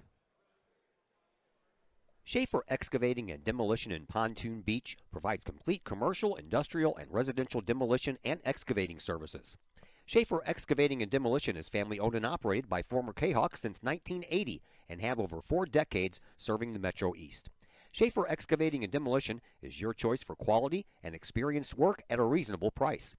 Schaefer's does jobs of any size, whether digging for water and sewer lines, site preparation, or building demolition. Schaefer's can do it all. Schaefer's Excavating and Demolition also sells backfill, topsoil, loam, and other materials. Licensed, bonded, and insured, from earth moving and land clearing to building and demolition and road construction to septic and sewer system work. Call the experienced crew at Schaefer Excavating and Demolition, 618-931-6237. I didn't know how long it was going to take to get our last signee from the stage down here to talk to me, so I decided to take a little commercial break. But that happened kind of quick, so it is my pleasure to announce to you Mr. Amari Barry, who is going to be continuing his baseball career at Alexandria College in Alexandria, Minnesota. What is going on, Amari Barry? How's it going? Great to be here. It's going good, man. So you do know that it's really cold in Minnesota, right? Absolutely, yeah. Not necessarily looking forward to that. You're not? Well, I mean, I'm definitely looking forward to be up there, but not necessarily the cold, no. Yeah, because, well, a good thing that baseball is kind of played in the warmer months. Absolutely. Yeah, so tell me about your visit up to Alexandria, Minnesota. Tell us about the area. Was it beautiful? Because I know some parts of Minnesota are, and then tell us about the campus. Yeah. So, absolutely. So, it's a decent-sized junior college, and, yeah, there's a lot of lakes around that area. It's a really outdoorsy area, and I like being in the outdoors. So, it's definitely a feel that you can't get a lot of places, other places, and also play baseball. So, yeah, like a nice little campus nestled in, like, in northern Minnesota. Lots of lakes, lots of outdoor stuff to do, and so, yeah, I'm all about it. Wasn't that one of their sayings, it's the land of 10,000 lakes? Yeah, absolutely. Something like that. Yeah. So what is the moniker, the name of your team, the mascot? The Alexandria Legends. The Legends? Yes, sir. I don't think I've ever heard that one before. Yeah. All right, so tell me a little bit about what you're going to be doing there. You have a major in mind yet? Yes, I'm going to be civil engineering. Going to civil engineering, yeah. A lot of math, but I plan to go do that. I was going to say, don't you have to be smart to do that? Absolutely, yeah. Sometimes I'm a little smart. Yeah, math is not my strong point, man, so congratulations Yeah. on that. Tell me a little bit about the campus. What did you like about the campus? Well, so I like the rural feel with, like, the schedule we play. So we play a lot of, like, big town, big teams that, like, we will go other places. But, like, right when we're at home, it's a nice, small, like, what I'm used to. Because especially being from Kansas and Texas and smaller towns. Yeah, it's a lot what I'm used to and a lot what I like. All right, so how about the place where you're going to be living? I'm guessing you're not going to be commuting from Collinsville to Absolutely Minnesota. not. So Absolutely not. I guess you got to tour the dorms and everything like that. Tell us Yeah. about the living situation. So actually, like the baseball facilities are actually cabins. So all the baseball players live in cabins, like right outside the campus. Pay a little for that, a little more extra, but yeah, it's a great experience right on the lake. Nice little baseball cabins. Yep. So you mentioned lake like 3 times already. Do you like lakes? Yeah, absolutely. Yeah, you like did you fish or anything like Yeah, that? fish. I'm out there all the time, and they have ice fishing too. Oh well, And yeah. no ice fishing here. Yeah, no ice fishing here. Could have been a couple of weeks ago. But Absolutely. Yeah. All right. So tell us a little bit about your journey as a baseball player. How old were you when you started? Who got you started on this baseball path? Right. So my when I was little, I always thought I was gonna be a big football guy, and I still continue with that. But right when I was about 4 or 5 years old, tried out t-ball. I kind of liked it a little bit. And then around 8 years old, as I mentioned, Buck Commander Baseball, I had some coaches from that organization come up to me and be like, hey, you're kind of an athlete, you should try out baseball. And I was like, okay, whatever. Well, that summer I ended up really liking it, and I just continued ever since then, all the way up to now, and where I'm going to be continuing to play at the next level. Yeah, it's a little bit less dangerous than football, too. Yeah, a little bit. Yeah, your longevity. Yeah, absolutely. Yeah, so do you know what position you're going to be playing? I'm going to be a two-way, so I'm going to be pitching as well as catching. Pitching and catching? Yep, yes, sir. So you can't pitch to yourself, though? Yeah, no, there'll definitely have to be a little break between there. Some games will be pitching, some days will be catching. Yeah, no, we saw Jackson the other day over in the football game throw a pass downfield, hit off of somebody's hands, and he caught his own pass. Oh, wow. Yeah, so that's kind of, you can't do that in baseball. Yeah, though. you can't do that in baseball. Only no. Bugs Bunny can do that in Yeah. baseball, but I don't know if Yeah, you know no. anything about Bugs Bunny. Yeah, Looney Tunes. Yeah, Looney Tunes. There you go. So you do know something. A little bit. All right, so tell me a little bit about the people that you want to thank for this journey. They've gotten you this far, so it's time for the thank yous and the shout-outs. Gotcha. Well, of course, I want to thank God because above all else, He is my number one. This is not possible without Him. But not far behind, I got to thank my mom because she thick and thin. She's honest with me. She lets me know like what I need, what I don't need. She provides that. She's very good about providing that, as well as my extended family, including my brother and my cousins and whatnot. And I also got to give a little shout out to my girlfriend because I know she's watching at home right now with her family. I had to thank her because she puts up with my BS, and she's definitely a a great person that's definitely in my life all the time. So Girlfriend's name? Addison Yemnitz. All right, I got a daughter named Addison. That's a cool name. So you're right on that one right there. All right, so tell me a little bit about. I'm sure that while you were up there, it wasn't just let's go in here for an hour and get a visit, and we're going to come back out. So did you get to check out the local area, the food establishments and things like that? And what's up there? So there's little diner places, like little rinky-dink diner places. There's one's called the Legend Cafe actually. That it's actually like the top rated in the whole area of Minnesota. So in northwestern Minnesota, it's a top rated diner in that whole area, and they got famous burgers and whatnot. And also like the town itself, Alexandria, it's literally just an outdoorsy town. It's like a rural outdoorsy town. And so we got a little drive around there. Since we were coming from really far away, they gave us a little extended tour of the area and whatnot. And it was a little cold that day, being in the fall, right at football. But yeah, we got a decent little tour. But yeah, the great establishments, great food, great people, it seems. So yeah, I'm definitely excited to be up there. So you said northwestern Minnesota, so I'm guessing that you are closer to Canada than you are Minneapolis. Absolutely, yes. Yeah, how far away from Minneapolis are you? I looked on Google Maps. It's about 3.5 hours. Oh wow, that's kind of a trip. Yeah, it's a little bit of a trip. About 30 minutes away from North Dakota. So I'm guessing while you're up there, though, you're going to make a plan to go to Minnesota or Minneapolis one of these days. Yeah, absolutely. Cause we play we play a couple series in U.S. Bank Stadium. Yeah. And where the Vikings play. Yeah. We have a few series in there where it's still a little too cold to play, but we have like some series going on in there. So yeah, that'll be awesome. Okay, so 3.5 hours from Minneapolis, that'll put you how far away from the Canadian border? Oh, it's about 45 minutes. Not really? Far. Yeah. So you have plans to go to Canada? Absolutely. Yeah, I've never been up there. Definitely excited to do that for sure. I've been there a couple of times. It's cool. Yeah, that's awesome. Yeah. All right, Amari Barry, thank you very much. We appreciate you, and good luck in your future. Thank you. I appreciate it. All right, that is Amari Barry going to be freezing his butt off up there in Alexandria, Minnesota. It's a good thing, like I said, baseball season is in the warmer months, although I think it probably takes a little bit longer to get warmer up there that far close to the Canadian border. But beautiful, beautiful area up there, that is for sure. All right, well, we continue to wait, or are we going to continue to wait? I think we are going to continue to wait. So while we continue to wait, we will step aside for just a couple of moments here, and we'll be back with our next signee on the K-Hawk Sports Network. Looking for good food, good times, and good people? Look no further than the Bridge Inn in Caseyville. Just over the bridge from the K-Hawk Stadium, Bridge Inn features a friendly and courteous staff that serves up the coldest drinks and the best food in the Metro East. Lunch and dinner is available daily with a breakfast menu every Saturdays and Sunday morning. And don't forget about fantastic fish fry Fridays. Bridge Inn also features pool tournaments on most weekends and a gaming area for the over 21 crowd. Bridge Inn in Caseyville. Check them out at 519 North Main Street in Caseyville. Call for carryout orders at 618-344-3530. The best is yet to come at the Bridge Inn in Caseyville. 618-344-3530. Got vinyl? Rich's Record Emporium in Uptown Collinsville can take care of all of your vinyl needs and more. You can peruse through thousands of records, from country to hard-to-find jazz, and classic rock is always in stock at Rich's Record Emporium. Used vinyl, new vinyl, and hard-to-find vinyl. Don't forget to check out the audio room at Rich's, where you can check out the latest in audio gear, from new top-of-the-line speakers to turntables and receivers, plus all of the accessories. Rich's has t-shirts, record cleaners, turntable needles, wall art, and so much more. If you can't find what you're looking for at Rich's, they will do their best to find it for you. Don't forget to mention seeing this ad on the K-Hawk Sports Network for a 10% discount at checkout. Rich's Record Emporium, 131 West Main Street in Collinsville, or call 618-795-1333 or online at richesrecordemporium.com.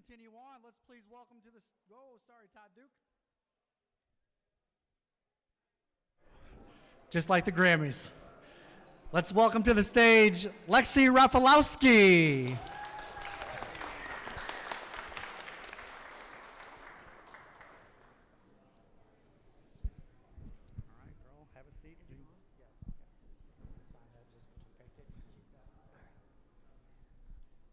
I would first like to start off by saying thank you to my parents, all my family. Without you guys, I definitely wouldn't be where I am today. And then I also just wanted to say thank you to Coach Jess, Coach Potts, Coach Flowers, and a special thank you to Coach Christie for giving me the opportunity to play at St. Louis Community College. And also, finally, I would like to say thank you to everyone that came out today, because it definitely means a lot to all the athletes out here that you guys came and showed up and showed all your support. So thank you.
calling Julie.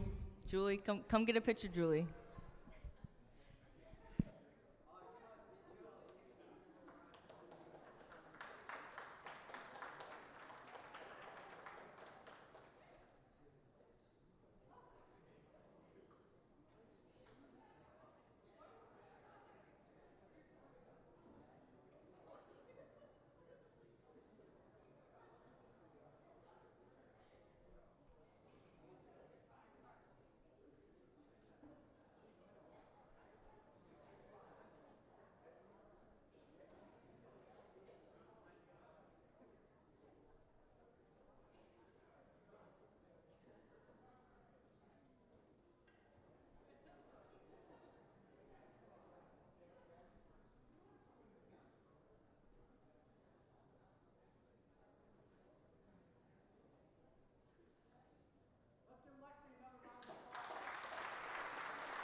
All right, let's welcome our next student athlete to the stage, KJ Thorps-Watt.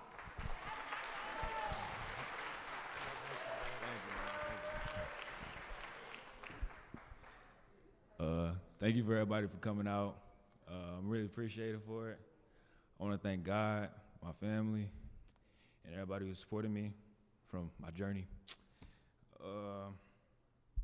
I will be committing to Millen University in Nebraska.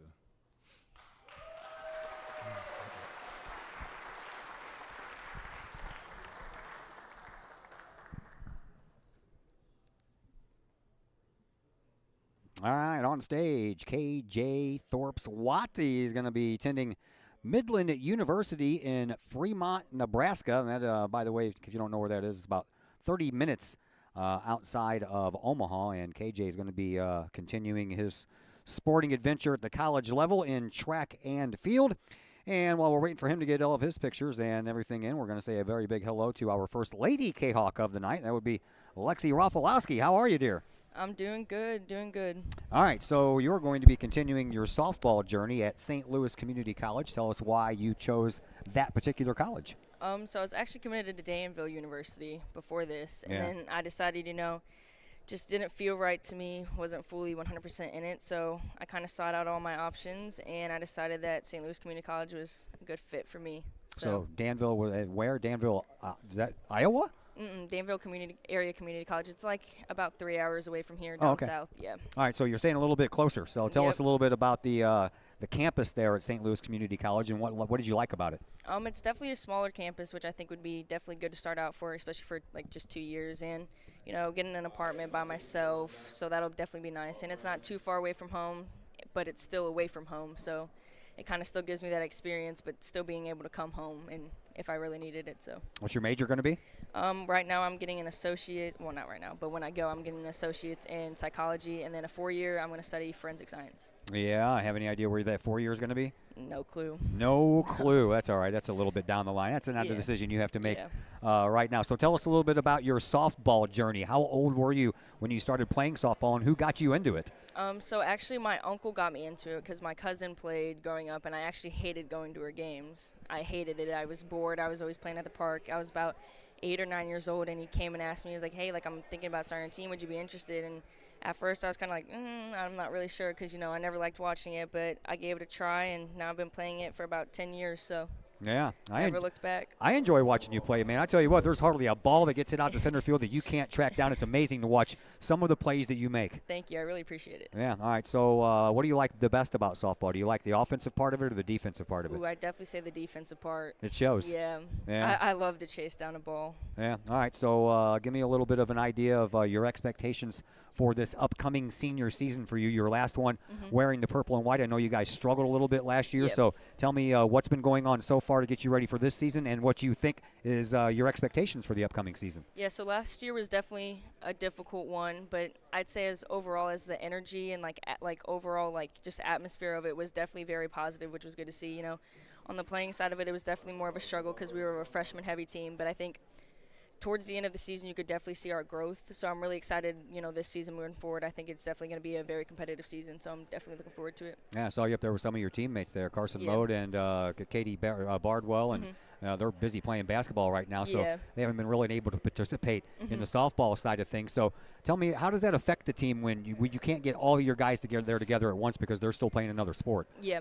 I definitely say it does play a little bit of an aspect, but the good thing about Katie and Carson, is they've been around the program for a little bit longer, so they kind of have more of an advantage, and they're just very competitive people. It doesn't matter what sport you look at them at, so I think the energy that they can bring, the skills aspect will definitely still come with it. You just got to give it a little bit of time. All right, shout-out time for you. Who out there would you like to shout out to, and who is everybody that you want to thank? I would first like to say thank you to my parents, I've been day one supporters, all my family and friends that have came out and showed support, and I definitely want to give a big shout out to Coach Jess. She kind of helped me with the whole recruiting process, and my final shout out would definitely be Coach Potts.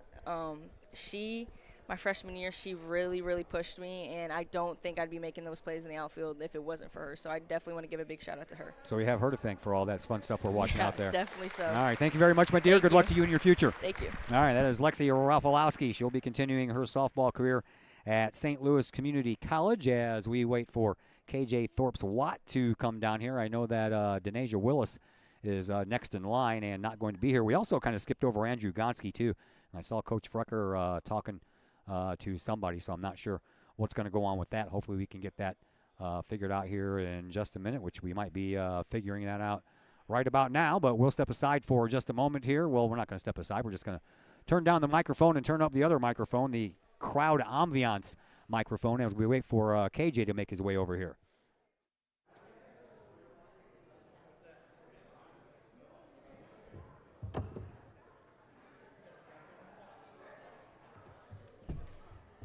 Give me the cleat. Put it right on top. And is there anywhere to put this? Or no? We can make that happen. We'll make that happen. Do both of them. Okay. You're good, brother.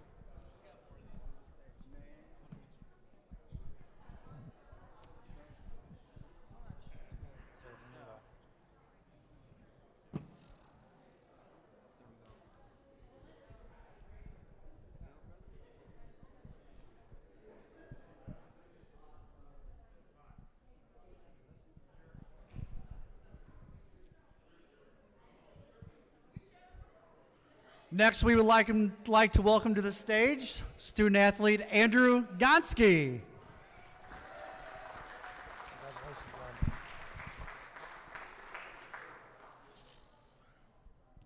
Hi.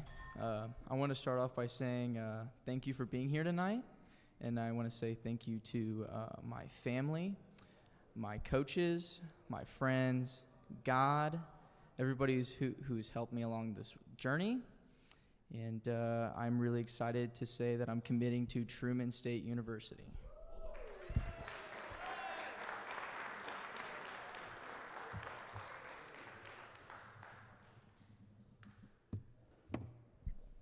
I'd like my parents to come up here for a picture.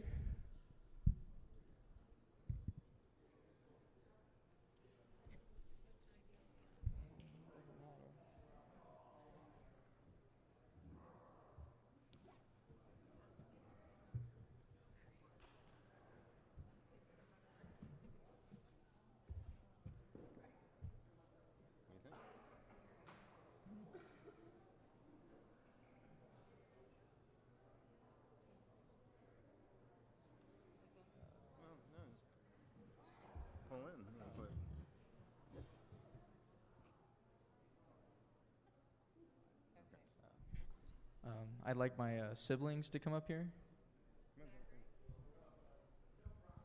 All right, so we went a little out of order, and we had KJ Thorps-Watt go up and then Andrew Gonsky. So now we are a little bit caught up as we wait for KJ to come on over here and put on the old headset. And we are proud to say hello to Mr. KJ Thorps-Watt. How are you, man? How you doing? I'm doing all right. All right, man. So you are going to Midland University in Nebraska. That's about a 30-minute drive outside of Omaha, Nebraska. So tell me a little bit about the decision to go there. Well, when I got there, I really had felt the connection with the teammates because I got to talk to them and everything.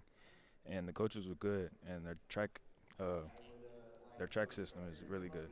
All right, so I saw you up there with the big old WWE belt, man. Yeah. So I know that you broke a record here at Collinsville. Why don't you remind everybody what that record was? I broke the triple jump record, soon to be breaking the high jump record and the long jump record. Wow, man. So you're pretty confident. Yes, sir. Yeah, you got track and field season starting up when?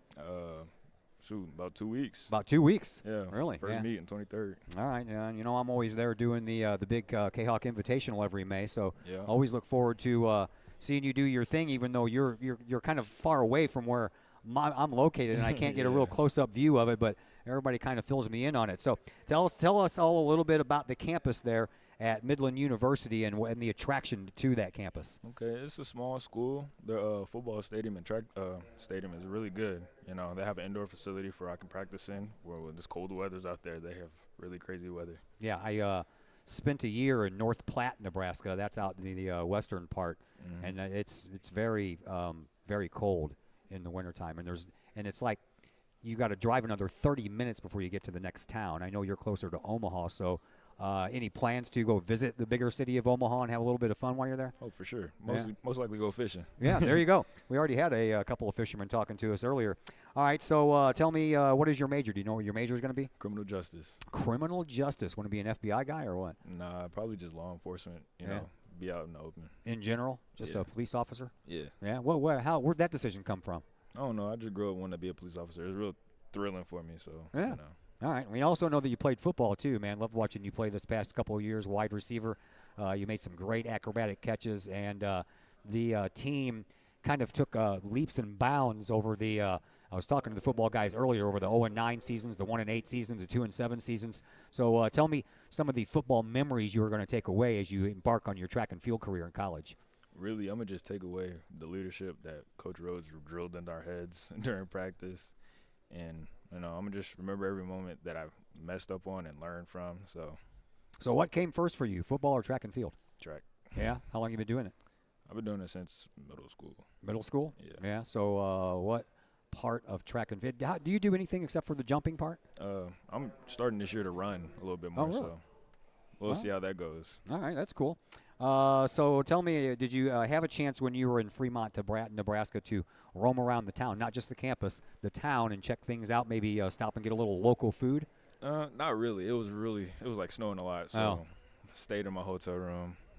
Yeah. All right. Time for the thank you part and the shout out part. Who out there would you like to thank, and who out there would you like to shout out to? I just want to shout out Collinsville District in general, the community. They really supported me for everything I've done. You know, I'm not gonna shout that part out. You know, I'm really thankful for the community. Yeah. Got anybody you want to thank? My mom, my dad. Got to thank mom and dad, man. Because if you don't and they come back over and listen to this, they're going to be like, why didn't you thank us?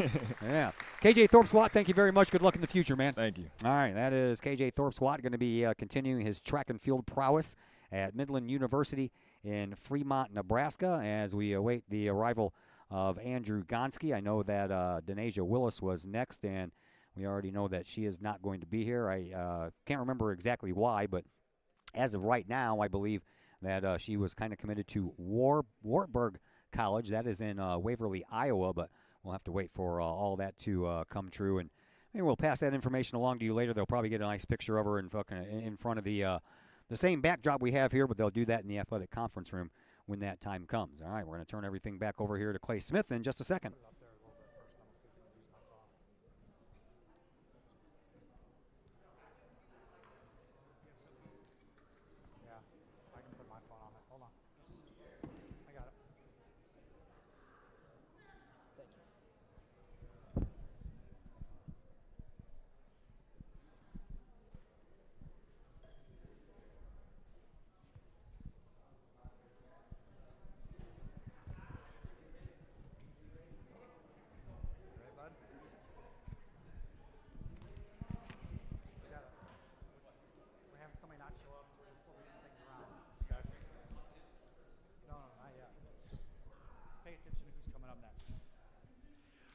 All right, ladies and gentlemen, next we would like to welcome student athlete Jacob Taylor to the stage.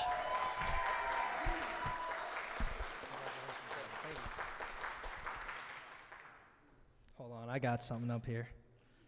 I'd like to thank everybody for coming. Hold on.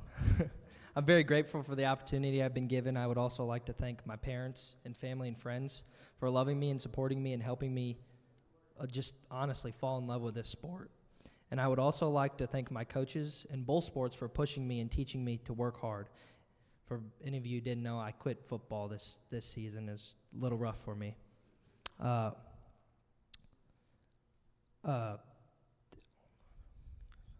all helped me as an athlete, but they also helped me become the person I am today. And I'm happy to announce that I'm signing to McKendree University to continue my athletic and academic career.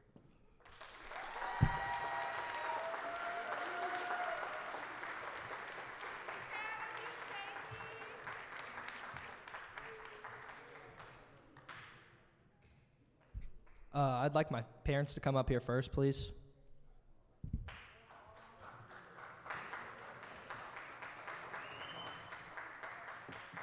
All right, Jacob Taylor up on the stage for Collinsville, going to continue his bowling career at McKendree, as well as his educational career, actually. As we say hello to Andrew Gonsky, track and field, cross country, going to be going to Truman State in Kirksville, Missouri. How are you, sir? I'm doing great. How are you? I'm fantastic. So you got another one of those WWE belts, too, like KJ does. So remind everybody what record you broke to get that. Oh, well, just it's a PR belt, so 800 mile, 2 mile, all that good stuff. Yeah. All right. So tell me a little bit about Truman State University in Kirksville. Remind everybody how far away that is. That's about 3 hours away. It's a good distance, just far enough to, spread my wings a little bit. Yeah. So you're going to be staying on campus, I take it? Yes. In the dorms? Yes. Everybody that goes to Truman is on campus because it's really out there. It's a really small town. So it's pretty cool. Yeah, well, KJ's going to Nebraska, dude. You don't get much smaller than that. Yeah. Talk about way out there. That's pretty way out there. Yeah. All right, so tell me at Truman State, what is going to be your major? I'm going to major in business, and then we're going to see where I go from there. Yeah, so what kind of business? You think talking about starting your own business or working for somebody else's business? Well, I think we're going to start off by working for someone else and then hopefully grow into my own business. That'd be pretty cool. All right, tell me a little bit about your track and field / cross country journey. Who got you started? How young were you? And give us the idea of everything you built up to. Oh, man. So I started in 8th grade, and, I definitely wasn't the best. I started playing with soccer, and then I started cross country, and then it was just like I got kicked out of the car by my mom because I didn't even want to go, and then I just stuck with it. He's Coach Heyman at the middle school. Yeah, I remember him. And I know him. he was super supportive, and I just kept with it. It's great sport, best thing in my life. Yeah, so you one of those guys that runs every day? Oh, heck yeah. Yeah. How much do you run a day? It's between like 7 to 10 miles. Sometimes I'll run 15, and it just depends on the day. Trying to hit 60 a week. Nice. All right, tell us a little bit about the campus there at Truman State. What did you like about it? Oh, it's beautiful, and it's just like I don't even know how to explain it. It's just a really pretty campus. It's really nice to walk around, and you can like get around it in like 15 minutes if you really need to, and it's pretty cool. There's a lot of purple. Well, hey, man, you'll fit right in. Did you have a chance to roam around Kirksville and check out the local establishment, maybe eat some local food, anything? Yeah. There's this Euro place right next to the campus. It is so good. It was pretty great. Whenever I got done with my visit, I went over there, and oh, man, I'm going to be going over there a lot more. Well, you better be careful, man. You don't want to put on the pounds. I love myself some Euros, too. All right, so shout-out time. Who do you want to thank? Who out there you want to shout out to? Oh, man, I thank my parents, God, Coach Frecker, Coach Heyman. Oh, man, there's a lot of people. I went to a camp called Team Prep USA, and I would shout out Trent Sanderson. He was pretty cool guy. Yeah, and you're going to be finishing up your senior year at the same time Coach Frecker is finishing up his. He's going to retire. Yep. Yeah, did you guys plan it that way? No, I don't think so. It was just, it just kind of happened, and I'm glad it happened that way. Yeah. All right, man. Andrew Gonsky, thank you for the visit. Good luck in your future, man. All right, thank you. All right, that is Andrew Gonsky, track and field, cross country. He is going to be continuing that endeavor at Truman State in Kirksville as Jacob Taylor gets ready to finish up there on the stage, and he is going to be continuing his bowling and his education at McKendree, and we'll wait for him to come in here and join us in a minute. I think we're down to the final two after that. We'll have to see and make sure that we do have two more to go. I know I see one of them here, but I'm not sure about the final one, so we'll try to figure it out as we move along here. Anyway, enjoy young Mr. Jacob Taylor up there getting now a picture with all of his buddies.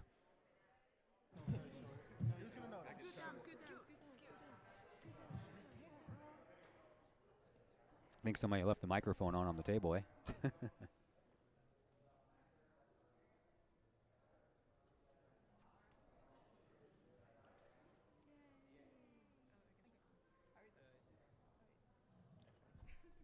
All right, and last, I'd like to just have all my family up here. You guys do. Let's go.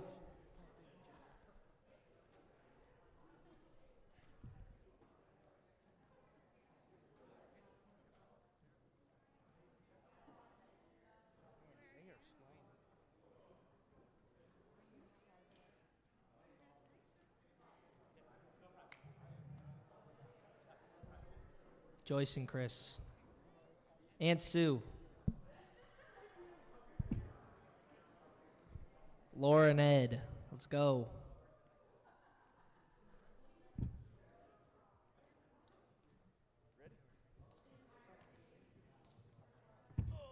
I'll sit.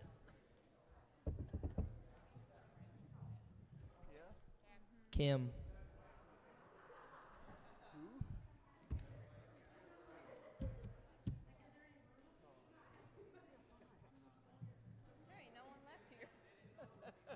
We're the last ones. I got a lot of family up here. They're still coming.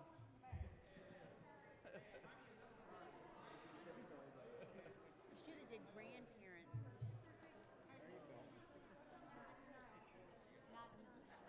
Don't pickle my hair.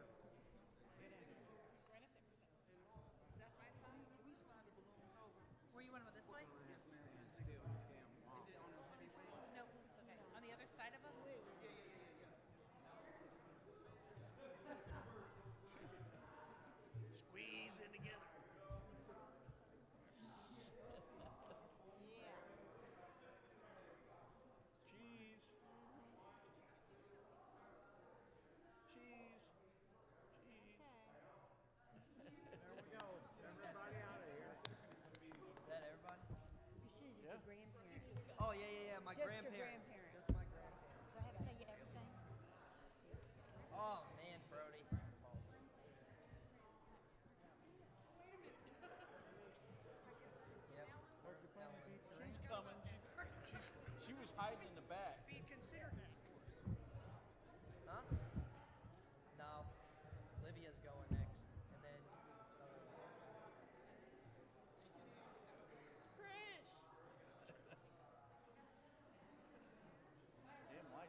is the last one I gotta get. Hey, take your time, my man. We're good. We're ahead of schedule.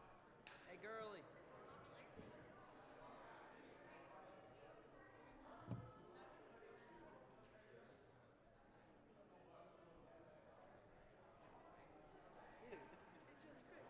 I just fixed my hair. I get you don't have any hair, but like. You were much longer, trust me. All right. Let's have another round of applause for Jacob Taylor. Congratulations, man. That's awesome. Proud of you.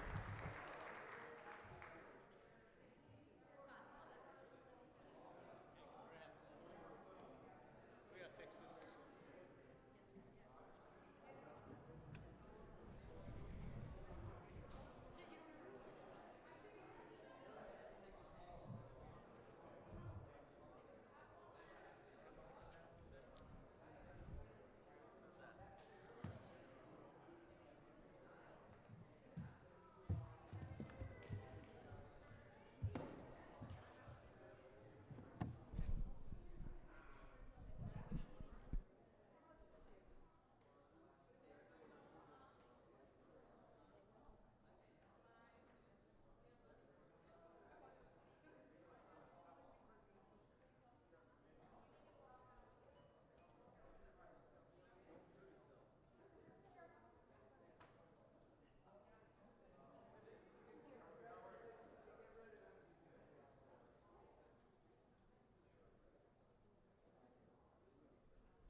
Let's welcome to the stage Livia Montgomery,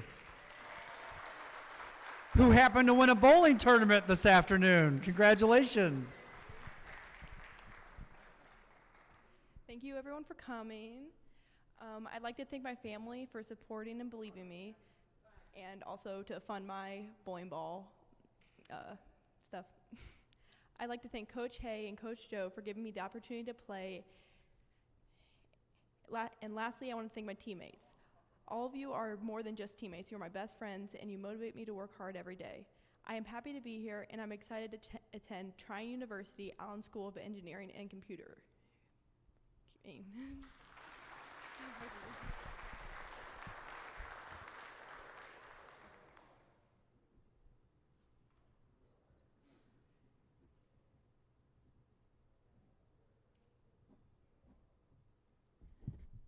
First, I'd like to invite my parents to come up here.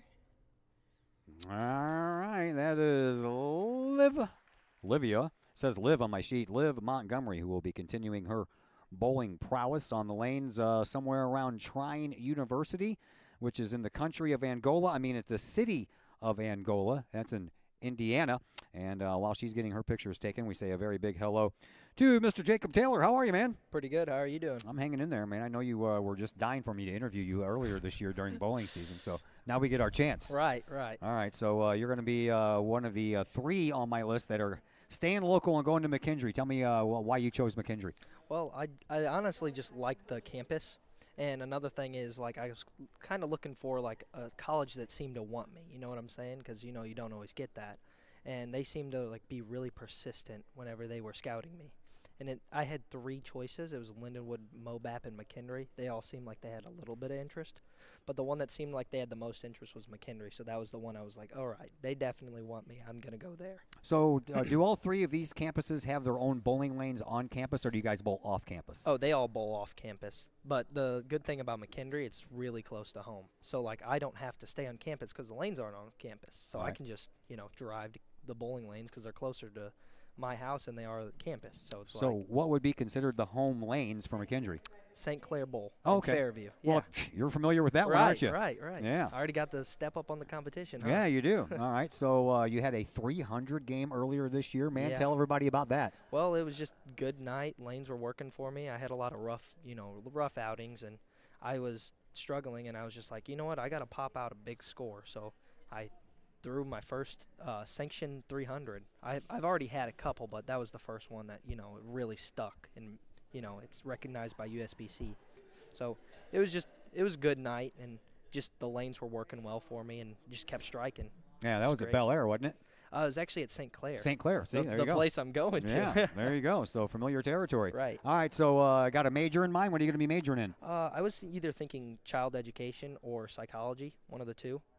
I work at 2 elementary schools, and I just feel like I'm really good at talking to kids. I'm a patient person, so I just feel like it works. I've been told by a lot of people it works well, so that might be ending up what I'm thinking about doing. All right, tell me a little bit about your bowling journey, man. Who got you started in bowling? How young were you when you started? Actually, my parents. I come from a big bowling family, and it was just every Sunday night we would go up there, and I was like, you know what, I want to do this too. Obviously, I wanted to do football too, but they were like, well, we don't really feel comfortable with you playing football, so let's try bowling, you know. And I fell in love with it, and my aunt happened to be a big bowler. Sean and Joe, they got me into bowling, you know, just from a young age. I just fell in love so fast with it. Yeah, a lot less of a chance to get injured bowling than in football, too. Right. That was the main reason why I didn't really play this last season. I was thinking, like, you know, I could get hurt, and then, you know, I can't bowl again in college, and that was mainly my big thing. I was like, you know, while I'm going to be in high school, I might as well crack some heads while I'm doing it, but, you know, bowling just happened to be my main sport. Yeah, just don't drop the ball on your foot and you'll be okay. Right. Because those things are kind of heavy. Well, I fall every once in a while, too. Yeah, okay. So tell me a little bit about who does McKendree face when you're bowling? What other colleges? I know Lindenwood's a big one around here. Weber, I think it's Weber University. I don't really know what it is. But I know those are some of the big colleges because obviously Lindenwood's close by, so it's a big, you know, clash of the century because they're a good team or a good team, you know. I've heard a lot about their rivalry. Actually, it's kind of funny. My buddy Mason Foley goes there from last year. Yeah. So he was telling me, he's like, I'm going to be here. I'm going to wear my Lindenwood jersey. And it was just funny. But he ended up not being able to make it tonight, which kind of sucks, but that's okay. Yeah. So tell me, man, you know, people that play football watch football on TV. People that play basketball watch basketball. Do you watch bowling on TV? I tend to look for bowlers that are close to, like, you know, how I throw the ball, and then, like, kind of analyze their game and see what they do, or, like, how they're mentally working through things, you know, like when they throw a bad shot, see how they react to it. You know, I need to try and put that into my game because, you know, they're that good. I need to try and get to that level. So that's kind of what I go through whenever I'm looking. All right, man, shout-out time. Who out there do you want to say hi to? Who out there do you want to thank? I want to thank all my family that couldn't make it tonight, all my other coaches, because we have a couple more coaches that couldn't make it tonight. I want to thank my girlfriend's family. She was able to make it, but they weren't able to make it, which is okay. And just, you know, everybody at home that's rooting me on, you know. Yeah. All right. My Jacob Taylor. coaches, too. Thank you, man. Good luck in your future. Appreciate you. Thank you. All right. That is Jacob Taylor continuing his bowling and his education at McKendree University as we wait for Livia Montgomery to come join us here at some point. And we are all still waiting on Mr. Trey Peterson to show up. We understand that he is at soccer practice, and everybody's been trying to text him to get him over here. so he can join the festivities as well. He wasn't due to be taking the stage until 8:50 tonight, so that's still, a good half hour away from now. So we are going to stay on, and we are going to wait for him to show up. We are going to wait for Livia Montgomery to come over here, and then looking around here, we got a couple of coaches that we could probably talk to in the meantime. I know Sean Hay is still here. I know Daryl Frecker is still here, so we will talk to somebody instead of just playing commercials for you for a half hour or so. So we're kind of playing this one by ear now, and we'll see what happens. I know that when you're playing, when you're at soccer practice, that you can't have your phone with you. I understand everybody's been trying to text him to let him know that things are kind of happening at a little bit of a quicker pace here tonight. So we are going to try, and we're gonna stick around, and we're gonna wait for Trey to see if he can show up, and hopefully we can find some folks to talk to here in the meantime. One of them is making their way around right now, and that would be Liv Montgomery. And she is going to be continuing her bowling prowess at Trine University in the country of Angola. I'm sorry, that's the city of Angola in Indiana. How are you doing, dear? Very good. All right, so tell me a little bit about Angola, Indiana. What do you know about Angola, Indiana? Well, it's kind of more of a small town. It's really like really charming. Definitely a smaller town. Definitely kind of like what Collinsville is. Where exactly in Indiana is this? Because I've never heard of this town. It is about like the upper corner of Indiana near Fort Wayne. In the upper, is it east coast or west? West. So over by Notre Dame. Yeah. Yeah. Okay. Well, that's kind of cool. So you're close to Chicago. Yeah. How far away is the drive, you think? I mean, the drive from here. No, the drive from where you're going to be going to Chicago. Oh, probably about like 3 hours. Oh, really? That's not that far up there then. I was thinking it was going to be a little bit closer than that. All right. So tell me what interested you in Trine University. Why did you pick that college? Well, it mostly has to do with the engineering program. It has a really good mechanical and really good chemical engineering program that is probably one of the top in that area. And also, like the bowling, it's a pretty good bowling team. And I talked with the coach, and I talked with the other teammates, and I just really fell in love with the whole community there. All right, so I guess we already know what your major is. Yes. Yeah. What are you going to do with that major? What do you want to be when you grow up? I mean, I really just want to be someone that like looks for solutions for problems. I mostly want to work in something with the environment, like environmental engineering, or something to do with like engineering to do and make something like better than what it was. Yeah, that makes sense. All right, so tell us a little bit about Trine University. What did you like about the campus? It was really kind of like a small kind of like I believe the campus is only about like 2,500 kids, so it's really close to what here. It has really small class sizes, and I visited their Allen School of Engineering building, and it was like so cool. I visited the actual mechanical engineering room, and they have like these project like model planes, and they do these competitions like creating like a sustainable like electrical powered vehicle that can rival against like race cars and stuff. And yeah, they just do a lot of cool stuff. I don't feel very smart talking to all you smart people around here today, man. I tell you what, Edwin Ker, he was talking to me about what he's going to do, and I'm like, what? Huh? I don't understand any of it. But anyway, moving right along, where else did you visit? What other campuses did you get to go to? I actually visited a lot of places around Indiana because over the summer I went there for a youth bowling competition in Indianapolis.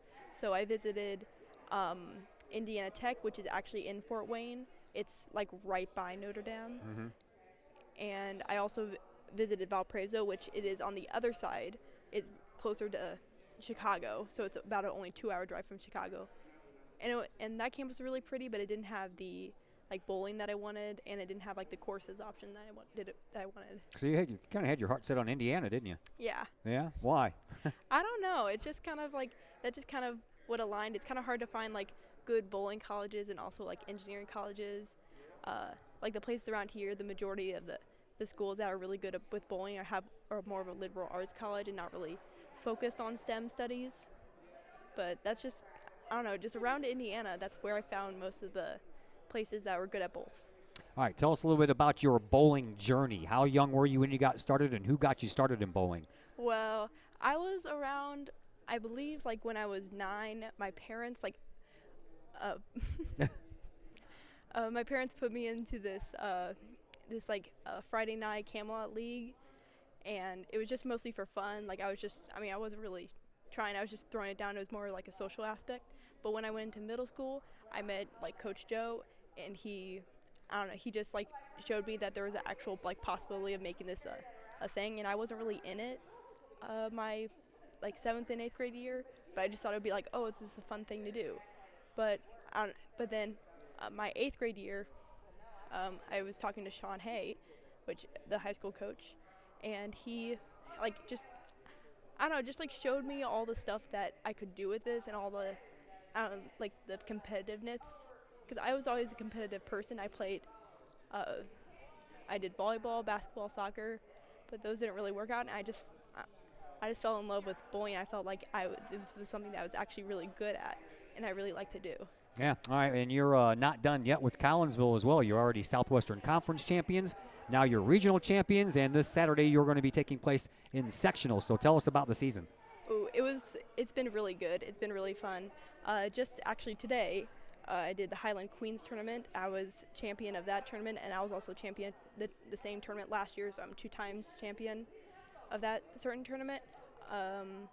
I placed around 9th in Strike Fest, which is like this tournament with over like 200 other like girls bowling, a bunch of other varsity teams. It's probably the place that's closest to state that state's gonna get, where it's all those northern teams that are all really good, and us as a team placed 3rd, and I think that's pretty good. So this was the Collinsville Lady Cayhawks bowling did this today? No, not that thing today, but that was like earlier in the year. Okay, so this thing today was just an individual thing that you were in? Yes.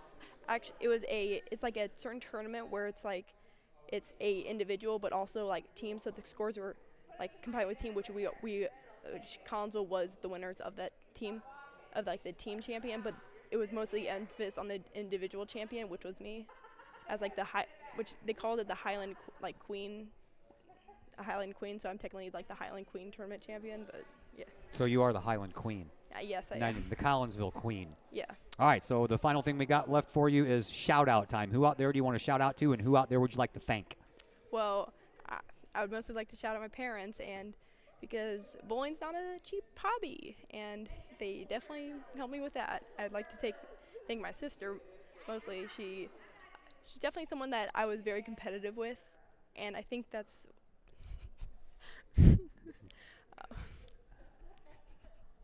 Yeah. Yeah. So she was definitely someone that was very competitive, and then I don't know, I just like beating her, so it was really fun because she's not that great at bowling, but it's just fun, really fun bowling with her. It's really fun bowling with all my teammates. Like, I think they made it the best year of my life. Sibling rivalries are always what pushes the other sibling. Oh, yes. Yeah. All right, thank you very much for your visit, and good luck to you in your future. Thank you. Appreciate you. All right, that is Livia Montgomery. She is going to be continuing her bowling at Trine University, and I just noticed that Trey Peterson just walked in the door, so we are just moments away from taking our last signee of the night, and while we wait for everything to get set up for him, we are going to take a little bit of a commercial break, and we'll be back with Trey Peterson in just a moment here on the K-Hawk Sports Network. Chapman Trucking, LLC. Chapman Trucking is a local Collinsville business owned and operated by 1994 Collinsville graduate Christy Chapman. With over 10 years of experience, Chapman Trucking LLC can take care of all of the heavy lifting when it comes to hauling aggregate materials such as sand, driveway rock, dirt, boulders, and more. That includes getting your heavy work equipment to your work site where it needs to be. Give Christy a call for a free estimate at Chapman Trucking LLC, 618-960-9346, or online at chapmantruckingllc.net. Lottie's Cafe, Collinsville's hidden gem. Lottie's Cafe offers food, cocktails, and gaming in a great atmosphere highlighted by fast and friendly service. Lottie's Cafe also offers a unique menu that features soups and salads, sandwiches and paninis, pizza and flatbreads, appetizers and desserts, as well as breakfast. That's right, We said breakfast. Unique breakfast items such as a breakfast stromboli, a breakfast BLT, and breakfast burritos. Lottie's also offers creative cocktails, a wine bar, the coldest beer around, and a video gaming area for those 21 and older. And don't forget the Lottie's Cafe gift certificates. Lottie's Cafe, Collinsville's hidden gem. Check them out online at lottiescafe.com, on Facebook, or in person in the Strip next to the Walmart Neighborhood Market. Or call Lottie's Cafe at 618-223-8256. Lottie's Cafe, Collinsville's hidden gem. Looking to buy a new home or sell your current home? Trust the Blaylock Group of eXp Realty with all of your real estate needs. The real estate market is hot right now, and you can trust the years of experience the Blaylock Group brings to the table. The Blaylock Group can help you find your dream home, or they can help you get top dollar for your current home. Give Peyton or Emily Blaylock a call today at the Blaylock Group of eXp Realty, 618-780-4622. That's 618-780-4622. The Blaylock Group of eXp Realty.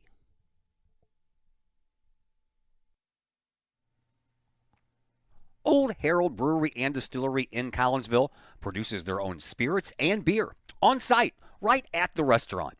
Pair that with some of the most unique menu items around the entire metro area, and you can see why they are such a hit. They can handle you and your family, or they can handle you and your group. Throw in the occasional live entertainment, and you can see why Old Herald Brewery and Distillery is a must-stop destination in Collinsville. Old Herald Brewery and Distillery, 115 East Clay Street in Collinsville, 618-855-8027, or online at oldheraldbrewing.com. Just because we're adults doesn't mean we don't have toys, am I right? If your adult toys consist of boats, campers, or RVs, then you need to call the GASA storage team of professionals. Winter weather in the Midwest can be quite harsh, and finding a place to properly store those expensive toys for winter can be just as rough as a Midwest winter. That's where the GASA storage team comes in, with outdoor self-storage and covered storage for your toys. They even have tractor-trailer parking, conveniently located at Horseshoe Lake Road and 111 in Pontoon Beach. GASA Storage, for the safe storage of all of your toys.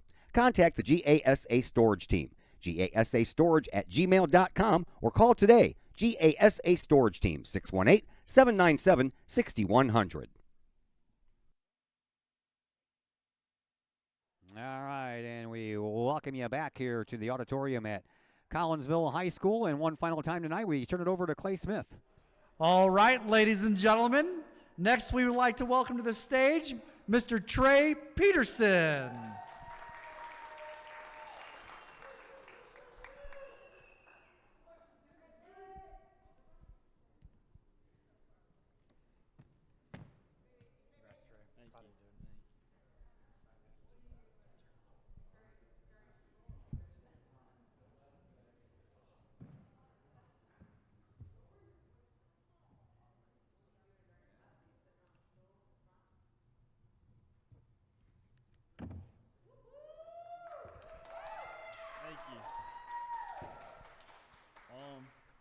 First, I'd just like to thank my mom for supporting me, taking me to practice. I wouldn't be here without her, for sure. All my coaches throughout the years, all my soccer coaches through club and here at the high school. Big part of my running. I like to thank my running coach, too, Uncle D, Coach Frecker. He's really helped me through not only just, like, sports here, but, like, life at the high school. That's been big for me. So, yeah. And there's been a lot of people that helped me get here, and I'm a product of all that, so thank you very much.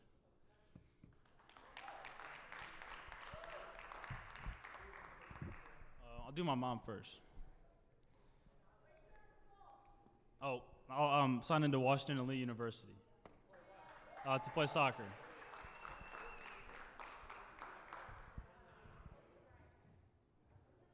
All right, Trey Peterson, our last one of the night. So we'll wait for him to get his pictures all taken care of up there on stage, and then we'll get him over here to put on the headset, and we'll interview him. In the meantime, we're going to let you know what we got coming up here on the K-Hawk Sports Network. Tomorrow is our last game of the week, and it'll be game number 1 for your Collinsville K-Hawk hockey team as they open up a 3-game series, best of 3 anyway. Whoever wins the first 2, whoever wins 2, will move on to the next round of competition at the Mississippi Valley Club Hockey Association. Collinsville is going to be taking on O'Fallon tomorrow night at the McKendree Recplex. That is one of the late games. The 9 o'clock start. Thank you very much on a school night for allowing me to do a 9 o'clock start. And we'll be on the air around 8:45 for that one. And no basketball this Friday night. They have a Saturday game instead.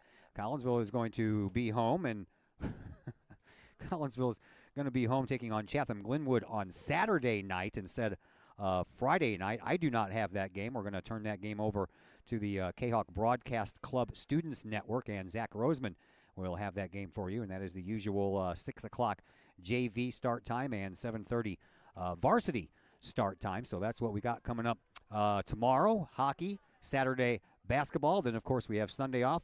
And then Monday, we're right back at it as your Collinsville Lady K-Hawk basketball team will begin their quest in the IHSA state playoffs as they have a regional semifinal at home at Virgil Fletcher Gymnasium as they will take on the Edwardsville Lady Tigers. And then the following night, we'll be back at Virgil Fletcher Gymnasium as the boys take the court one final time in the regular season. They'll take on Edwardsville.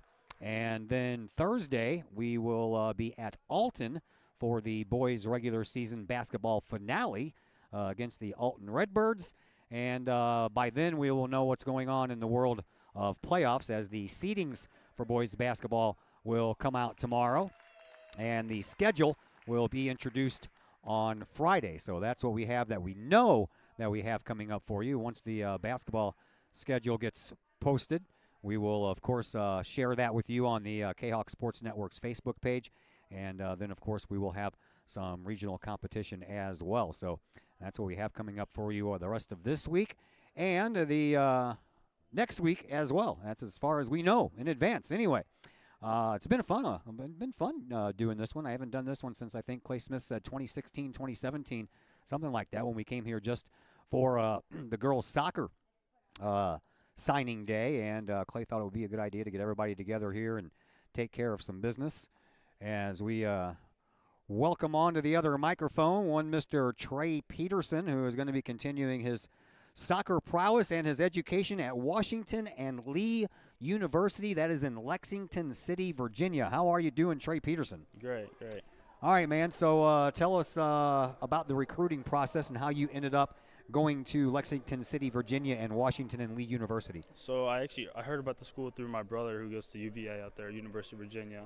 Heard about good academics out there. I shot the coach an email. I heard back actually on the day of our super sectional on the way up there. So I got a call, and I was like, right then, I was like, all right, this is going to be something. So made for an exciting, more exciting bus ride? Yeah, a little bit. Yeah, a little bit. I was born in Virginia. Did you know that? No, I did not. Yeah, I was born in Portsmouth, Virginia. My dad was in the Navy. Oh, awesome. Yeah. Awesome. All right. I don't remember much about it because I think when I was like a week old, we moved to Florida. Oh, yeah. Yeah. So, all right. Tell me a little bit about some of the competition you will be facing as a member of the Washington and Lee University team. By the way, what is their mascot?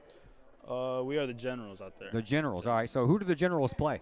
So we'll be playing in the ODAC conference, the Old Dominion out there. So it'll be D3 and good competition. I went for obviously going for the degree, and then playing soccer at a high level is kind of a bonus out there. So, but yeah, I mean they compete every year. They finished third in the NCAA's this last year. So lost some PKs, but in the semifinal. Where else did you visit before you settled on this one? I took a visit to McKendree, and then I was talking to a couple other schools. But whenever I heard back from there, I knew that the academics was just too good of an opportunity to pass up. What are you going to be majoring in? Economics. Economics. What are you going to do with that degree? I hope to either go into consulting or go into law school after that. Oh, wow, big expectations there, buddy. All right, so tell me a little bit about your journey, your soccer journey. Who got you started in soccer? How old were you? And tell me about the way up to a Collinsville K-Hawk. Well, I really started in soccer just following my brother. Brendan came through the program too, and then I started playing at Gallagher down there in Collinsville, and then I don't know, just kept playing ever since. Got to high school. Got some looks, and then want to keep playing. So. Yeah, you did a little bit of cross country too while you were a K-Hawk. Yeah, a little bit. Yeah, a little bit. How'd you like that? So I was also looking at running in college. I've been kind of flipping back and forth between the both. I committed a little late, but Yeah, I don't know. I just, at the end of the day, I decided I wanted to keep playing soccer. I still love running. I'm still going to do that track in the spring. So, but yeah, it's kind of a hard decision. But You one of those guys that runs every day? Yeah, I try to. Yeah, I was talking to Gonsky a little bit earlier. He was like, "Oh yeah, man, every day." Yeah, he does a little bit more than me, but I do my best. Yeah. I do my best. All right. So tell me about Lexington City, Virginia. What did you like about the area? Did you get a chance to visit and hang out and eat some of the local food? So I visited my brother a lot of times out because he goes to University of Virginia. I visited the area a lot, but I hadn't actually been to the school. So, Oh, okay. Yeah, so it was kind of like a quick thing because I was looking at running in college until like a month left, and then I was like, oh, I gotta get on the team here. So that's when I was emailing schools around. He shot me an email back, and he was like, we like what we see on film. And I was like, all right, like this is the opportunity then. Give us a kind of an idea where Lexington City, Virginia is located. Any big major cities around? So it'll be right on like on the border of West Virginia and Virginia, Okay. in between like the Blue Ridge Mountains and the Appalachians out there. Oh, so beautiful country. Oh, it's really pretty. Yeah. All right. Cool. All right. So tell me a little bit about some shout-outs that you have. Who is it you want to thank? And, you know, the journey did not just begin and end with you. You had help along the way. So now is your time to thank everybody. I mean, through my life, really, up until my grandpa, I lost him a couple years ago. He was huge for me. I stayed the night at his house like 3-4 nights a week. He taught me everything I know. He'd take me to soccer practice, and then, you know, while my parents would work, that's just I spent most of my time with him. And without him, I don't know where I'd be. But obviously, my mom, my dad, I mean, they taught me everything I know too. So. All right, man. Dude, I tell you what, I loved watching you play soccer, man. It was a joy to do those games, especially this year, man. You guys kind of marched through the regionals and the sectionals, and it was a lot of fun. It was a little wet and cold and nasty over there in Normal, but still it was a lot of fun, and I hated to see it end. I'm sorry that I can't get to super sectional play because once you guys make it to that far, the IHSA won't let me do anything anymore, but I did watch. I was at LC's watching that night. Yeah, it's a tough one. It's kind of reminiscent of our sophomore year too. So that one hurt a little bit to not get to that final state tournament. But you know, hopefully I'll have a little bit of success out there playing some big games again. So. All right, Trey Peterson, thanks for the visit. Good luck to you in your future, man. Thank you very much. All right, that is Trey Peterson. He is our final signee of the night. He'll be going to Washington and Lee University in Lexington City, Virginia. Well, this has been a lot of fun. I'm glad that Coach Smith mentioned something to me about doing this because it's kind of been a blast. It's I don't get to talk to a lot of the student athletes all the time. I know the soccer athletes, I don't get to interview the seniors like I do the basketball players and the volleyball players and the baseball players. So it's nice to get to interview some of these guys. Football players I hardly ever get to interview because you can't do senior interviews for a football team because there's 15, 16, 17 of them, and you only have 9 games scheduled a year, so you don't want to leave anyone out. And I've hardly ever gotten a chance to talk to any of the track and field runners or the cross-country runners. So it's been kind of nice to do this tonight. So, again, that's going to do it for us tonight. And I want to remind you we're back at it tomorrow. We have some playoff hockey for you. Collinsville taking on O'Fallon at 9 o'clock. Zach Roseman will have the basketball game against Chatham Glenwood at home on Saturday. And then next week we have the Lady Jayhawks basketball playoffs begin Monday against Edwardsville. Then Edwardsville comes back to town on the boys' side on Tuesday. And then I'll be at Alton on Friday of next week to close out the regular season. And then, of course, as soon as we find out the playoff picture for the boys' basketball team, we'll pass that along as well. My name is Todd Duke. This has been a lot of fun. And until tomorrow night when we do some Jayhawk hockey for you, everybody have yourselves a fantastic rest of your evening.